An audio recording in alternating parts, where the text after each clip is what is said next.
అంత హ్యాపీయా? Happy. Phone ఎందుకు ఎత్తేవాడు కాదు? యాంకర్ శివాతో ఇంటర్వ్యూ అంటే వాడి జీవితం సంక్రాంతి.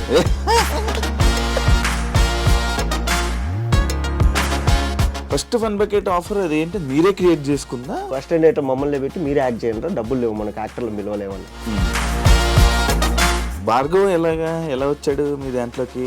ఒక ఎపిసోడ్ ఒక 5 నిమిషాలు 10 నిమిషాలు రావాలంటే దాంట్లో ఫిల్అప్ ఉండాలి కదా, అట్లా భార్గవ్ గారు కూడా.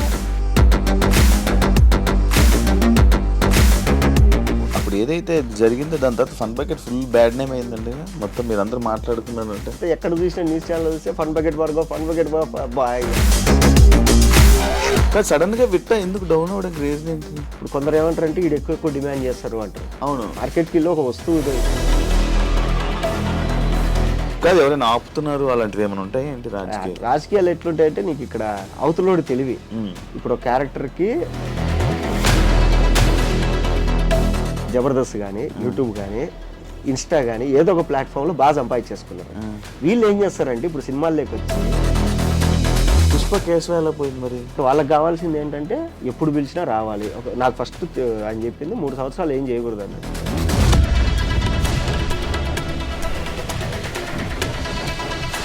నీ సినిమా కాంట్రవర్సీ ఏంటి? నేనేంటంటే ఫ్రెండ్ కదా అని మొత్తం నమ్మి ఫైల్స్ అన్ని మనోడి దగ్గర పెట్టేసి, నాకు తెలియదు అసలు ఎందుకు రిలీజ్ అవ్వట్లా. ఇప్పుడు ఎవడెవడైతే ఈ ఎరిపప్పు వాళ్ళందరూ కామెంట్లు పెట్టారో ఈ నా కొడుకులందరూ జేబులోంచి డబ్బులు తీసి ఏమైనా హెల్ప్ చేయండి అంటే ఎవరు చేయట్లేదు, ఎవరికి కామెంట్లు పెడతారు అంతే. కామెంట్లు పెడితే ఏం చేసుకోవాలి ఎవరు? తెలంగాణకు సంబంధించిన సినిమాల్లో తెలంగాణ వాళ్ళు ఉంటారు మ్యాక్స్ ఆర్టిస్టులు. ఉత్తరాంధ్ర వాళ్ళు, గోదావరి జిల్లా గోదావరి, రాయలసీమ అటు సైడ్ది ఆ ఆర్టిస్టులు ఉంటారు. ఎందుకు? ప్రొడ్యూసర్ డబ్బులు ఎక్కువ ఏమైనా ఇస్తాడేమో, ఖర్చు పెట్టండి ఊరికే అని చెప్పేసి మా వాళ్ళు ఎవరు అడగరు.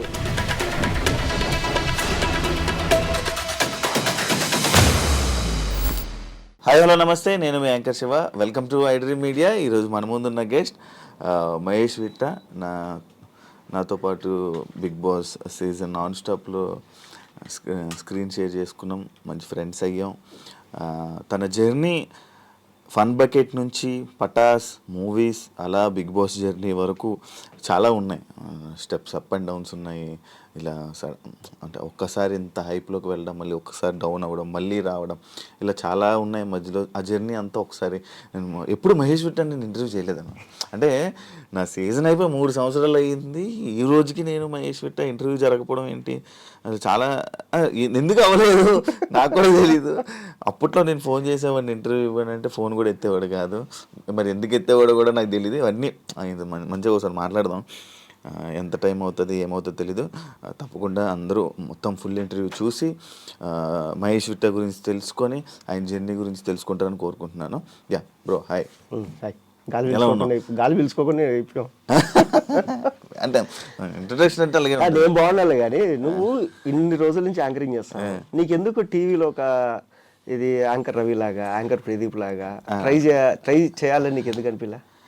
చేస్తాం అబ్బా, కాకపోతే ఏంటంటే ఇప్పుడు నా ఇంటర్వ్యూ చేస్తున్నావు నువ్వు అడుగుతావు జనాలు చాలా ఇచ్చాను నేను ఇంటర్వ్యూ. ఇప్పుడు నేను ఇంటర్వ్యూలు చేసేటప్పుడు నాకు ఇంటర్వ్యూలో అవకాశం ఇవ్వాల, బికాజ్ మన గురించి తెలీదు. అలానే మేము ట్రై చేసుకోవడం వల్ల ఓకే నేను ఇంటర్వ్యూలు చేస్తానని తెలిసింది. ఇప్పుడు టీవీ షోలను హోస్టింగ్ నేను చేస్తానని తెలీదు, నాకు ఎవరు అవకాశం ఇవ్వాల. ఒక అవకాశం వచ్చిందంటే అది స్టార్మా వాళ్ళు బజ్ హోస్టింగ్ అది ఒకటి చేశాను అంతే, అది హిట్ అయింది. Okay, satisfaction. బ్రాండ్స్ చదివాను, బ్రాండ్స్ చదివేసాను, అన్నీ అయిపోయింది, అది బాగా చేస్తాను, ఓకే అయిపోయింది. దాని తర్వాత ఇంకా కొన్ని ఛాన్సెస్ వస్తాయి అనుకున్నాం, వస్తాయి అన్నారు కానీ రాలేదు. ట్రై చేయాలి. కానీ యాంకర్ షో గురించి నాకు తెలిసిందో ఏంటంటే మీరు పైన ఏదైతే చూస్తున్నారో అది కాదు. సో వాడి జర్నీ, ఎందుకంటే బిగ్ బాస్లో మేము మాట్లాడుకునేటప్పుడు మొత్తం వాడి స్టోరీ అంతా ఇప్పాడు, చిన్నప్పటి నుంచి ఏంటి అది ఇది అని. యాక్చువల్గా జర్నలిజం మీద ఒక సినిమా తీయాలనుకుంటే వీడి క్యారెక్టర్ని హీరో క్యారెక్టర్ కింద పెట్టేయచ్చు. వీడి జనరేషన్ కాదు, వీళ్ళ నాన్న కూడా మీడియాలో పనిచేసేవాడు. సో అక్కడి నుంచి ఉంది వాడికి. వాడు ఏదంటే పేరు కోసం ఇది చేస్తాడు కానీ వాడు ఇంకా చాలా కథలు ఉన్నాయి. ఎలా ఉన్నావు? బాగున్నా. మూవీస్ అన్నీ నడుస్తున్నాయి? బాగా నడుస్తున్నాయి, పర్లేదు. అంత హ్యాపీయా ప్రెసెంట్? హ్యాపీ. కాదు, నీ ఫన్ బకెట్ ముచ్చట్లోకి వెళ్దాం. ఫస్ట్ ఫన్ బకెట్ ఆఫర్ అది ఏంటి, మీరే క్రియేట్ చేసుకుందా ఫన్ బకెట్? కాదు, అదేంటంటే నేను 2014 చదువు అయిపోయింది ఎంసీఏ. 2015లో కొన్ని జాబులు చేసిన. సో ఒక 1 month శాలరీ పడగానే నాకు ఎందుకు సాటిస్ఫాక్షన్ లేదు, మానేయడము అలా ఇలా. నాకు అర్థం కాలేదు ఏంటంటే అరే పొరపాటున ఇక్కడ ఇరుక్కొని పోతే నెక్స్ట్ ఇంకా సినిమాలకు దూరం అయిపోతామేమో. అంటే సినిమాల్లో ఉండే కష్టాలు మనకు తెలియదు కదా, ఇక్కడ మనం కృష్ణానగర్లో పడే కష్టాలు. సో ఐటీ చదువు అయిపోయింది, జాబ్ వచ్చేసింది, సింపుల్గా అయిపోయింది. సో పొరపాటున కష్టపడతామేమో, అక్కడికి వెళ్తే ఏమైనా క్లిక్ అవ్వచ్చు కదా, మనకు ఉంది కదా, అది ఇదని ఒకటి ఉండే డౌట్. సో అప్పుడు ఇంట్లో వాళ్ళని అడిగితే వాళ్ళు 1 year టైం ఇచ్చారు. నేనే అడిగాను 1 year టైం ఇవ్వండి, నేను వెళ్తా కృష్ణానగర్కి, కింద మీద పడి కష్టపడతా, నేను క్లిక్ అవ్వలేదు అంటే మళ్ళీ వచ్చి జాబ్ చేసుకుంటా అనేసి చెప్పి సరే ఓకే అంటారు. అప్పుడు ఇక్కడికి వచ్చి నేను డైరెక్ట్ నువ్వు వెళ్ళి నేను అసిస్టెంట్ డైరెక్టర్ అంటే నీకు ఫస్ట్ పని రావాలి, మనకు పని రాదు, పని నేర్పించేవాడు అంత ఈజీగా దొరకడు. సో అప్పుడు నేను అనుకుంది ఏంటంటే ఈ ఆర్ట్ ఫిలిమ్స్కి ఇంటర్న్షిప్ వెళ్దాం. సో వాటికి ఏం చేయాలంటే ఈ విఎఫ్ఎక్స్ ఎడిటింగ్ అవి రావాలి. సో అది నేను దిల్సుఖ్ నగర్లో కోచింగ్ తీసుకునేవాడిని. ఆ టైంలో నెలకు 4 రోజులు క్లాసెస్ ఉంటే 3 రోజులు ఖాళీగా ఉండేవాళ్ళు. ఏం చేయాలి అనుకున్నప్పుడు ఫన్ మేకర్ డైరెక్టర్ హర్ష అన్న వరకు ఫేస్బుక్లో పోస్టులు పెట్టేవాడు అనమాట. సో వాటికి కావాలని ఆయన దృష్టిలో పడాలని చెప్పి ఆయన పోస్ట్ పెట్టగానే కామెంట్ పెట్టడం, లైక్ పెట్టడము, ఇట్లా కళ్ళల్లో పడిన తర్వాత ఆయన ఎప్పుడు ఏంటంటే రైటర్స్ కావాలి అనేవాడు. నేను 2014 ఇది ఎంసీఏ ఫైనల్ ఇయర్లో ఉన్నప్పుడు ఒక షార్ట్ ఫిల్మ్ తీసిన, ఒక 6 minute షార్ట్ ఫిల్మ్. దానికి ఏంది రైటర్గా డైరెక్టర్గా నేనే. తర్వాత ఒక 2 షార్ట్ ఫిల్మ్స్ రాసుకున్నా, ఒక లవ్ స్టోరీ ఒకటి థ్రిల్లర్ ఒక 25 minutes డ్యూరేషన్లో 2 షార్ట్ ఫిల్మ్ రాసుకున్నా. ఒకసారి అన్న నేను కలవాలి, స్టోరీస్ ఉన్నాయి, రైటర్ కావాలన్నారు కదా అంటే సరే రా తమ్ముడు అని చెప్పి పిలిచి మాట్లాడినాడు. అప్పుడు ఆయనకి నేను స్టోరీ చెప్పే క్రమంలో యాక్టింగ్ చేసి చూపించిన, ఇలా ఉంటుంది అని. అంటే నువ్వు యాక్టింగ్ కూడా బాగా చేస్తున్నావు అంటే ఏమన్నా ఎవరు చెప్పలేదు ఇంతవరకు, నేను యాక్చువల్ రైటర్ కావాలని వచ్చిన. లేదు ట్రై చేద్దాం ఏదన్నా అని ఒక 2 నెలల తర్వాత పిలిచి ఒక పేపర్ ఇచ్చి 4 జోకులు ఉన్నాయి, ఏంటివి అంటే దీన్ని వీడియో చేద్దాం అన్నాడు. లేదు ఈ శాంటా బ్యాంటే జోక్స్, అలియా భట్ జోక్స్ అనేసి అప్పట్లో కొంచెం బాగా ఫేమస్ అయ్యి ఇది కదా. ఒకప్పుడు ఏంటంటే బ్లాక్ అండ్ వైట్ ఫోన్లలో మనం మెసేజ్ ఫార్వర్డ్ చేసేవాళ్ళం, ఒక జోక్ ఏదైనా టెక్స్ట్లో, దీన్ని వీడియో చేద్దాము అన్నాడు. అంటే నేను క్లిక్ అవుతుందన్నా అని చెప్పిన. ఎట్లా అంటే 2 నిమిషాల్లో 4 జోక్స్ అంటే ఇది బాగా క్లిక్ అవుతుంది, మనకు ఇప్పటిదాకా చూసుకోవడానికి ఏదో మూవీలో కామెడీ సీన్స్ జబర్దస్త్ తప్ప మనకు లేదు యూట్యూబ్లో, అందరు లవ్ స్టోరీలో తీస్తారు, బాగుంటుంది ఇది అని. సరే ట్రై చేద్దామని చెప్పి జస్ట్ ట్రై చేసినాం అంతే. దానికి కూడా ఏంటంటే మా ఛానల్ ఎండి రవిశంకర్ గారు చెప్పింది ఓ 20 episodes పైలట్ తీయండి. పైలట్ ఏది నేను మినిమం డబ్బులు ఇస్తా, పైలట్ తీయండి, అది అప్లోడ్ చేద్దాం, అది క్లిక్ అయితే కంటిన్యూ చేద్దాం అన్నాడు. సో ఆయన పైలట్ షూటు డబ్బులు లేవు అన్నందుకు మా డైరెక్టర్ ఏం చేసిన అంటే అసిస్టెంట్ డైరెక్టర్లు 3 ఉండేవాళ్ళం. నేను, హర్ష కొమ్మన్ అనే ఒక అబ్బాయి, త్రిశూల్ అనే ఒక అబ్బాయి, మేము 3 అసిస్టెంట్ డైరెక్టర్లం. అప్పటికే మేమందరం ఒక్కొక్క షార్ట్ ఫిల్మ్ తీసేసుకున్నాము. అందులో హర్ష కొమ్మన్ అనే అబ్బాయి మూవీ స్టోరీస్ రాసుకుంటున్నాడు. సో ఇలా మేము ఉన్నప్పుడు అసిస్టెంట్ డైరెక్టర్ మమ్మల్ని పెట్టి మీరే యాక్ట్ చేయండి, డబ్బులు లేవు మనకు, యాక్టర్లు పిలవలేమన్నాడు. అలా ట్రై చేసినాం, అది క్లిక్ అయింది. అంతే నార్మల్గా క్లిక్ అయిపోయింది అంతే. ఘోరం కదా అప్పుడు, ఫుల్ వైరల్. మామూలుగా కాదు, ఒక జియో రాకముందే మిలియన్స్లో వెళ్ళేటి. అదే కదా, ఇప్పుడు జియో ఏమీ లేదు. అప్పుడు ఏంటంటే 158 రూపాయలు వేసుకుంటే 1 GB వచ్చేది మనకు. ఇప్పుడు రోజుకు 2 GB వస్తుంది. ఆ 1 GBతో మా వీడియోస్ మిలియన్స్ వెళ్ళేవి. ఇంకా ముఖ్యంగా ఏంటంటే అప్పటికి ఇంకా వైఫై అనేది మనకు అంత లేదు, ఫారిన్ లో ఎక్కువ అనమాట. ఆస్ట్రేలియాలో, తర్వాత న్యూజిలాండ్, ఖతర్, ఒమన్, తర్వాత అమెరికా, ఇట్లా అన్ని చోట్ల నుంచి ఫేస్బుక్ లో మెసేజ్ చేసేవాళ్ళు. అప్పుడు మీ వీడియోస్ చూస్తుంటాం బ్రో అది ఇదని. అండ్ ఆస్ట్రేలియాలో అయితే మా కజిన్ వాళ్ళు ఉన్నారు, అక్కడ తెలుగు వాళ్ళందరిది మీటింగ్ అవుతుంటాయి 3 months అట్లా. అందరు కలిసినప్పుడు ఫస్ట్ హాఫ్ అన్ అవర్ మా వీడియోస్ వేసుకొని అందరూ నవ్వుకొని రిఫ్రెష్ గా మీటింగ్ స్టార్ట్ చేసేవాళ్ళు. సో అలా అన్ని నేను మెసేజ్ చేసేవాడిని నీకు ఫేస్బుక్ లో, ఉందా చూసావా? తెలీదా? మన ఫేస్బుక్ ఫ్రెండ్స్ చూడు, నిజం మన ఫేస్బుక్ లో ఏ మెసేజ్లు ఉంటాయి. ఏమని ఉంటుంది నీది? యాంకర్ శివ అని ఉంటుంది. నేను చూస్తాను, మెసేజ్లు ఏం పెట్టాను నీకు? యాంకర్ శివ ఫ్రెండే కదా, ఫ్రెండ్ వచ్చింది. ఏయ్ ఉన్నాయా మెసేజ్? ఉన్నాయి, ఉన్నాయా? 2018 January 27 ఉన్నాయా? వాయిస్ కిరాక్, లైక్ పంపించిన. తర్వాత వెల్కమ్ టు వైజాగ్, నేను అప్పుడు దేనికో వైజాగ్ పోయినా 2018 లో. తర్వాత హాయ్ అన్న మీతో ఇంటర్వ్యూ ప్లాన్ చేస్తున్నా 2018. అప్పుడు నేను నాట్ ఓకే అన్నా. తర్వాత పార్వతీశం ఇంటర్వ్యూ ఒకటి పంపించినావు. తర్వాత హ్యాపీ బర్త్డే, అది కంగ్రాచులేషన్స్. నేను ఫేస్బుక్ మాక్సిమం ఓపెన్ చేయను ఇప్పుడు. 2019 ఉంది లాస్ట్ మెసేజ్. మెసేజ్ ఉన్నాయి. ఏ కుప్పలు తెప్పలు ఉంటాయి నీ మెసేజ్లు నేను పెట్టింది అంటే ఎప్పుడు చూడు 2018 చూసావా అది అలా ఉండేది మహేష్ విట్ట. ఈ ఫన్ బకెట్ భార్గవ్ ఎలా వచ్చాడు మీ దాంట్లోకి? ఆ అబ్బాయా ఉమ్, భార్గవ్ గాడు ఎలాగంటే ఫస్ట్ స్టార్ట్ చేసింది మా ముగ్గురితో, ఇది త్రిశూలు, హర్ష కొమ్మన, నేను. పైలట్ షూట్ కింద ఫస్ట్ ఒక 15 ఎపిసోడ్స్ వరకు మేము అప్లోడ్ చేసుకుంటూ వచ్చినాం. అప్పటిదాకా ఎవరు పట్టించుకోలేదు, ఏం లేదు. మేమేందంటే మేమందరం ఫోన్లు చేసుకొని అరే ఈరోజు 2000 వ్యూస్ వచ్చినాయి మనకు, అది ఇది అనుకుంటాం. ఒక 15th ఎపిసోడ్ తర్వాత బాగా క్లిక్ అయిపోయింది. బాగా క్లిక్ అయిపోయిన తర్వాత అప్పుడు ఉదయ్ అని చెప్పి ఒక అబ్బాయిని, ఒక ఆవిడ ఇలా ఫన్ బకెట్ అనేది ఒకటి జరుగుతుంది, పలానా చోట ఆఫీస్ ఉంటుంది, మీరు వెళ్ళి డైరెక్టర్ని కలవండి, మీకు ఛాన్స్ ఇస్తాడు అంటే, ఆ అబ్బాయి మధురానగర్లో హాస్టల్లో ఉండేవాడు. ఆ అబ్బాయితో పాటు ఇంకొక అబ్బాయి భరత్ బెహ్రా, వీళ్ళిద్దరు కలిసి వచ్చారు.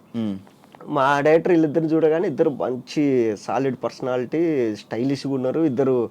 అరే వీళ్ళు ఏదో బాగున్నారు ఇద్దరు చూడడానికి, ఎక్కడ మీది అంటే ఇట్లా ఒరిస్సా శ్రీకాకుళం అది ఇది అంటే, ఓ మీ స్లాంగ్ బాగుంటుంది కదా, సో ట్రై చేద్దాం మిమ్మల్ని కూడా అని వాళ్ళిద్దరిని పెట్టి ట్రై చేసినాడు. అప్పుడు ఏంటంటే కనుక భరత్తో పాటు అదే పీజీలో ఫన్ బకెట్ భార్గవ్ ఉండేవాడు, వాడు కూడా వచ్చేవాడు. సో వచ్చాడు కదా, మా డైరెక్టర్ ఏంటంటే ఈ మా దాంట్లో జోక్స్ని కేటగిరీస్ డివైడ్ చేసేవాడు. ఒక ఏదన్నా ఇది మరీ ఎడ్డి జోక్ ఏదైనా ఉందంటే అది నాతో చేయించేవాడు. Girlfriend boyfriend joke అయితే త్రిశూల్ అనే అబ్బాయితో, ఫేస్ ఎవరిది సెట్ అయితే వాళ్ళకి, ఎవరు సెట్ అయితే వాళ్ళది. సో అలా చేసుకుంటే ఏంటంటే కనుక ఒక ఎపిసోడ్ ఒక 5 నిమిషాలు 10 నిమిషాలు రావాలంటే దాంట్లో ఫిల్అప్ ఉండాలి కదా. అట్లా భార్గవ్ గారు కూడా నేను చేస్తాను అంటే సరే చేయరా నువ్వు కూడా ఏదన్నా అని చెప్పేసి వాడిని కూడా పెట్టేవాడు. అంటే నాకు ఫన్ బకెట్ నా వల్లే నడిచింది అన్నట్టు మనం అప్పుడు మాట్లాడేవాడు. అండ్ ఇంకోటి అప్పుడు ఏదైతే జరిగిందో దాని తర్వాత fun bucket full bad name అయిందండి మొత్తం, మీరు అందరూ మాట్లాడుకున్నారంటే. బ్యాడ్ నేమ్ మ్యాటర్ ఏంటంటే ఇప్పుడు ఫన్ బకెట్ భార్గవ్, సింపుల్ చెప్తాను, జబర్దస్త్ అనేది ఉంది, దానివల్ల ఒక 50 మంది ఆర్టిస్టులు ఈజీగా ఉన్నారు పేరు వచ్చిన వాళ్ళు. తర్వాత బిగ్ బాస్ అనేది ఉంది, బిగ్ బాస్ వల్ల దగ్గర ఇప్పటికి ఇన్ని సీజన్ల వరకు ఒక 90 మందికి పేరు వచ్చింది. 120 సో అలా మా ఫన్ బకెట్ నుంచి ఒక 15 మంది 20 మంది ఆర్టిస్టులు ఉన్నారు. అందరిలో ఫన్ బకెట్ అనే పేరు దాన్ని సృష్టించిన డైరెక్టర్ పెట్టుకోలేదు. దానివల్ల మేమందరం బతుకుతాం, కానీ మేము కూడా పెట్టుకోలేదు. కానీ ఈడు పెట్టుకున్నాడు, ఈడొక్కడు పెట్టుకున్నాడు ఫన్ బకెట్ భార్గవ్ అని పెట్టుకున్నాడు. తర్వాత ఎక్కడ చూసిన న్యూస్ ఛానల్ చూస్తే ఫన్ బకెట్ భార్గవ్ ఈడేదో చేసేది ఏదో పని చేశాడు, మళ్ళీ మన ఫన్ బకెట్ పేరు పెట్టుకున్నాడు. చూసిన వాళ్ళందరూ మనల్ని అడుగుతారు ఏంది మీ వాడు ఇది, మీ వాడు అది ఇది అని చెప్పి అనుకున్నాం అంతే. మళ్ళీ అప్పుడు కదిలింది కదా మళ్ళీ, అవును ఎందుకు అది అయిపోయింది సడన్ గా? జోక్స్ లేవు అంటే అక్కడికి వచ్చిన వాళ్ళందరూ ఏంటంటే సినిమాలు చేయాలని. ఇప్పుడు మా డైరెక్టర్ వచ్చేసి అప్పటికే డైరెక్టర్గా ట్రై చేసి రండాజీరానికి అసోసియేట్గా పనిచేసి మళ్ళీ ఏదో ఫ్యామిలీ ప్రాబ్లమ్స్ వచ్చి మళ్ళీ రిటర్న్ వచ్చి ఇక్కడ మంత్లీ శాలరీ కింద జాయిన్ అయ్యి చేసుకునేవాడు. సో నేనేంటంటే నా గోల్ ఏంటి, నేను సినిమాల్లోకి వెళ్ళాలి, సినిమాల్లో ఉండాలి అనేసి నా గోల్. సో ఇలా అనుకునే టైంలో అది ఏమైందంటే ఒక 50-60 ఎపిసోడ్ల వరకు వచ్చిన తర్వాత మాకు ఛాన్సెస్ వచ్చినాయి బాగా. ఇది నాకు మూవీస్లో ఛాన్సులు రావడము, తర్వాత మా డైరెక్టర్కి ఏంటంటే అప్పటికే స్టోరీ రాసుకొని చాలామంది హీరోలకు చెప్పేసి ఒక ప్రొడ్యూసర్ వచ్చి ఆ ప్రొడ్యూసర్ ఆఫీస్ కూడా ఓపెన్ చేద్దామంటే మేమందరం ఆఫీస్ అయితే అంటే మాకెంత ఏమనిందంటే సినిమాలు చేయాలి ఎప్పటికైనా సినిమాల్లోకి వెళ్ళాలి అని. తర్వాత మా ఫన్ బకెట్ డైరెక్టర్ది ఈ డిమాంటేషన్ వచ్చేసి ప్రొడ్యూసర్ కొద్ది రోజులు ఆపుదామని చెప్పి అది పూర్తిగా ఆగిపోయింది. సో ఇలా ఆగిపోయింది. 100 ఎపిసోడ్స్ తర్వాత నేను మానేసా, మా డైరెక్టర్ మానేశాడు. తర్వాత మిగతా వాళ్ళు కంటిన్యూ చేసుకుంటూ వెళ్ళేవాళ్ళు. మేము 100 ఎపిసోడ్స్ వరకు చేసినాం, మేము 240 ఎపిసోడ్స్ చేసినారు మొత్తం 240 ఎపిసోడ్లు. ఇంకా తర్వాత కంటెంట్ లేదు, జోకులు ఎక్కడి నుంచి తీసుకురావాలి మేము, అది ఆపేసినారు. కంటెంట్ లేదు, జోక్స్ లేవు అంతే. ఇప్పుడు స్టోరీ ఓరియంటెడ్ అంటే ఏదో ఒకటి రాయొచ్చు, జోక్స్ సింగిల్ లైన్ జోక్స్ ఎన్ని రాస్తాం మనం. నువ్వు డైరెక్ట్ సినిమాల్లోకి వెళ్ళావా ఫన్ బకెట్ నుంచి, లేకపోతే మధ్యలో పటాసు? డైరెక్ట్ సినిమాలే. డైరెక్ట్ సినిమా నేనే రాజు. ఫస్ట్ ఓకే అయిన సినిమా నేనే రాజు నేనే మంత్రి. ఫస్ట్ స్క్రీన్ మీద కనపడ్డ సినిమా సెమంతకు మణి. దానికి ముందు ఫస్ట్ చేసిన సినిమాలు ఒక 2 చిన్న సినిమాలు ఉన్నాయి. ఏదంటే ఈ నేరాజు నేను మంత్రి స్టార్ట్ అయ్యే లోపల చిన్న సినిమాలు చేసిన. అది చేసిన తర్వాత ఏంటంటే ఇప్పుడు రాక పేరు వచ్చింది, ఓకే దీపు ఉన్నప్పుడు ఇల్లు చక్కదిద్దుకోవాలి. అప్పుడు ఏంటంటే నాకు జబర్దస్త్లో టీమ్ లీడర్ ఛాన్స్ వచ్చింది. సో నాకేంటంటే ఈ ప్లాట్ఫామ్ నాకు తెలుసు, యూట్యూబ్ ప్లాట్ఫామ్ నాకు ఎక్స్పీరియన్స్ ఉంది, సినిమా ప్లాట్ఫామ్ అనేది పనిచేస్తున్నా, టీవీ ప్లాట్ఫామ్ నాకు తెలియలే ఇంకా. అప్పుడు ట్రై చేస్తూ అటు ఇటు అన్నప్పుడు నేను అన్న నాకు కొంచెం ఫియర్ ఉంది, స్టేజ్ ఫియరు, సో అది పోగొట్టుకోవాలి, ఈ లోపల నేను ఏదన్నా కొంచెం స్టేజ్ ఫియర్ పోవడానికి ఏదైనా చేసుకుంటా అన్నప్పుడు అప్పుడు మల్లెమాల వాళ్ళు పటాస్ చేయన్నారు. సో 12 ఎపిసోడ్స్ అది చేసిన. ఆ లోపల ఏంటంటే ఈ పటాస్ చేసి ఇంకా ఓకే జబర్దస్త్ టీమ్ లీడర్ తీసేసుకుందాము అని అంతా ప్లాన్ చేసుకునే టైంకి ఈ సినిమాలో బిజీ అయిపోయినా. అప్పుడు డైరెక్టర్ తేజ గారు వచ్చేసి అరే నీకు ఎప్పుడు ఫోన్ చేసినా కానీ నీ డేట్స్ వల్ల ఇబ్బంది పడకూడదు అటు సైడ్ ప్రొడక్షన్ వాళ్ళు, సో నువ్వు మ్యాక్సిమం లాక్ అయిపోతే ఏదో ప్లాట్ఫామ్ ఫిక్స్ అయిపో. అప్పుడు నేను ఇంకా యూట్యూబ్ టీవీ 2 మానేసి ఓన్లీ సినిమాల మీద కూర్చున్నాను. అట్లా చాలా అలా షిఫ్ట్ అయింది. అందుకు పటాస్ అన్ని ఎపిసోడ్స్ చేసావా? 12 ఎపిసోడ్స్ చేసేసి ఆపేసిన. అది ఒక ఎక్స్పీరియన్స్ వచ్చింది. తర్వాత టీమ్ లీడర్కి వెళ్ళిపోదాం. స్టేజ్ ఫియర్ ఉందా? స్టేజ్ ఫియర్ ఉంది. అంటే స్టేజ్ ఫియర్ అంటే ఇది టీవీది. ఓకే, టీవీ స్టేజ్ ఫియర్ ఉంది. ఉందా? ఇక్కడ ఏంటంటే అన్ని సింగిల్ టేక్ లో చెప్పాలి. పటాస్ చేసేటప్పుడు కూడా నేను చేతి మీద రాసుకునేవాడిని. చేతి మీద గన్ పాయింట్స్ రాసుకొని పటాస్ చేస్తూ మధ్యలో అనుకుని చూసుకునేవాడిని. అవునా? ఓకే. అలా ఎన్ని సినిమాలు చేసి ఉంటాం మొత్తం దాదాపుగా? దగ్గర గుర్తులేదు కానీ ఒక 40 పైన చేసింట. 40. దాంట్లో చెప్పుకోదగ్గ పెద్ద సినిమాలు ఒక 10 ఉన్నాయి. నేనే రాజు నేనే మంత్రి, నేనే రాజు నేనే మంత్రి, దాని తర్వాత సమంతకమణి, తర్వాత కృష్ణార్జున, నువ్వు తోపురా, పేపర్ బాయి, తర్వాత A1 ఎక్స్ప్రెస్, కొండపొలం, జాంబీరెడ్డి, ఇంకా ఉన్నాయి, చాలా ఉన్నాయి, గుర్తు రావట్లే. మహేష్ విట్ట అని పెట్టగానే నువ్వు చేయలేని సినిమాల పేర్లు వస్తున్నాయి ఏంటి? నాకు అర్థం కాదు. మన మహేష్ ఆచంట ఉన్నాడు కదా, అంటే కొన్ని సినిమాలకి ఏమైందంటే మహేష్ విట్ట, కొన్ని సినిమాలకి ఏంటంటే నేను ఆ సినిమాలో ఉండను కానీ ఎండ్ క్రెడిట్స్ లో నా పేర్లు వచ్చింటాయి. బింబిసారా వాటిల్లో ఎందుకు అంటే తెలియదు. ఇప్పుడు డైరెక్టర్లు ఏంటంటే మహేష్ ని పిలవండి అని చెప్పేసి మొత్తం లిస్ట్ ఇచ్చేస్తారు, ఆర్టిస్టులు ఇది కావాలని. వీళ్ళు ఫస్ట్ నుంచి నాతో మాట్లాడతారు. రీసెంట్ డాకు మహారాజ్ కూడా అందులో నన్ను పిలిచారు. ఓకే ఇట్లా 25 days క్యారెక్టర్ అమ్మ, 15 days షెడ్యూల్ అన్నారు. ఓకే అనుకున్నా, మొత్తం అంతా మాట్లాడేసిన. రేపు మధ్యాహ్నం బయలుదేరాలి. ఈరోజు మధ్యాహ్నం ఫోన్ చేసి లేదండి ఆ క్యారెక్టర్ సత్య వేస్తున్నాడు అని. ఇట్లా ఏంటంటే చాలా సినిమాల్లో నా పేరు అనుకొని నన్ను పిలవకుండా వేరే వాళ్ళని పిలవడము. వీళ్ళు ఇంకేంటంటే లాస్ట్లో ఇండికేటర్స్లో పేర్లు వేస్తారు, దాంట్లో లేచి పడేసి ఉంటుంది అది. అట్లా. కార్డు ఉందా నీకు? కార్డు లేదు. ఎందుకు అప్లై చేయలేదా? కార్డు తీసుకోలే ఇంకా. అంటే ఫస్ట్లో తీసుకుందాం అనుకున్నా. ఫస్ట్లో తీసుకుందాం అని పోతే ఎన్ని సినిమాలు చేసినావు అమ్మా అన్నారు. ఒక సినిమా చేసినా సార్ అని. ఓ 4 చేసుకొని రా అమ్మ మంచి సినిమాలు అన్నారు. సరే ఓకే అనుకున్నా. తర్వాత సినిమాలు చేసుకుందాం అనుకున్నా. అట్లా అయిపోయింది. ఇంకా తర్వాత కొంచెం డల్ అయిపోవడము, ఈ ఫైనాన్స్ ఇప్పుడు కష్టాల్లో ఉండడంలో మళ్ళీ ₹1,00,000 పెట్టి కార్డు ఎందుకు తీసుకోవాలనుకోవడం. ఇప్పుడు మా అసోసియేషన్లో కార్డు కావాలంటే ₹1,00,000 మినిమం. ₹1,00,000 అంత ఉంది. కట్టాలి. నువ్వు కట్టాలి. 3 లక్షలు అంటుంటారు, తెలియదు ఎంత ఉందో అది. అంటే అదే దాని గురించి ఇంకా పూర్తిగా తెలియదు నాకు. తీసుకోవాలి ఖచ్చితంగా తీసుకోవాలి. అంటే ఏంటి తేడా దానికి దీనికి? తేడా ఏముండదు. కార్డుకి నువ్వు ఇప్పుడు నా దగ్గర కార్డు ఉందంటే నాకు పలానా సినిమాలో డబ్బులు రాలేదంటే నేను వెళ్ళి ఛాంబర్లో కేసు పెట్టచ్చు. తర్వాత ఏంటంటే ఈ మా ఎలక్షన్ జరిగినప్పుడు ఓటింగ్ ఉంది కదా, దాని వస్తుంది. ఇంకొకటి ఏంటంటే మాలో కార్డు రావాలంటే నువ్వు డబ్బులు కట్టాలి, నువ్వు చేసిన సినిమా రెఫరెన్స్లు పెట్టాలి, ఈ అబ్బాయి నిజంగానే పలానా సినిమాలో వేసాడని ఒక ఆల్రెడీ కార్డు ఉన్న 2-3 నీకు సైన్ పెట్టాలి. అంత ప్రాసెస్ ఉంది. అట్లా. ఓకే. మినిమం ఎన్ని సినిమాలు? అవి థియేటర్లో రిలీజ్ అవ్వాలి. నువ్వు మినిమం ఇన్ని మినిట్స్ స్క్రీన్ మీద కనపడి ఉండాలి. ఓకే. అంటే ఊరికి ఎక్కడ వెనకాల కనపడిపోతే కార్డు ఇవ్వరు. అట్లా. మరి అప్లై చేస్తావా? అప్లై చేయాలి ఖచ్చితంగా. కానీ సడన్గా విట్ట ఎందుకు డౌన్ అవ్వడానికి రీజన్ ఏంటి? అది తెలియదు. డౌన్ అవ్వడానికి ఏంటంటే చెప్తా సింపుల్గా. ఏంటంటే ఇప్పుడు నేను ఎందుకు ఖాళీగా ఉన్నా అనేది నాకు తెలిసిందంటే దాన్ని రెక్టిఫై చేసి ఓవర్కమ్ అవుతాం కదా, అది తెలియదు కదా మనకు. ఎందుకు అది ఏమవుతుంది? అది ఏమైతే తెలియదు. ఇప్పుడు అంతెందుకు రేపటి నుంచి ఒక 1 week షూటింగ్ అన్నారు. ఓకే అంతా మాట్లాడేసిన, డేట్లు పంపించాను, నేను డేట్లు లాక్ చేసుకొని పెట్టుకున్నా. ఈ రోజు వరకు నాకు అడ్వాన్స్ పడలేదు. తర్వాత ఇది వాళ్ళు ఫోన్లు ఎత్తట్లా, అసలు కన్ఫామా కాదా ఏంటి అని. ఇప్పుడు రీజన్ తెలియదు నాకు అక్కడ ఏమైంది రీజను అని. ఇప్పుడు కొందరు ఏమంటారు అంటే వీడు ఎక్కువ డిమాండ్ చేస్తారు అంటారు. అవును, ఎక్కువ డిమాండ్ చేస్తారు అంటే. ఎక్కువ డిమాండ్ ఎప్పుడు చేస్తాం? మన చేతిలో 30 భయంకరంగా సినిమాలు అంటే డిమాండ్ చేస్తాం. ఇప్పుడు ఇదొకటి ఉంది, ఇది ఎక్కువ తీసుకుంటాడంట అని చెప్పేసి ఒక పుకారుతో ఫోన్ చేయడం. అసలు ఎక్కువ తీసుకోవడం ఏంది? ఇప్పుడు నాకు ఎంత ఇవ్వాలో నీకు తెలుసు, అంతే ఇస్తావు. ఇప్పుడు నువ్వు మార్కెట్కి వెళ్ళి ఒక వస్తువు ఇది కావాలి నాకు ఎంత అంటే నీకు ఐడియా ఉంటుంది కదా మినిమం దీనికి ఎంత పెట్టచ్చు అని. ఇప్పుడు నేను రోజుకు 2 లక్షలు అడిగితే ఇస్తారా? ఇయ్యరు కదా. వాళ్ళు ఏమి ఇవ్వాలి దమ్మ, మా బడ్జెట్ ఇంత అని చెప్తారు కదా.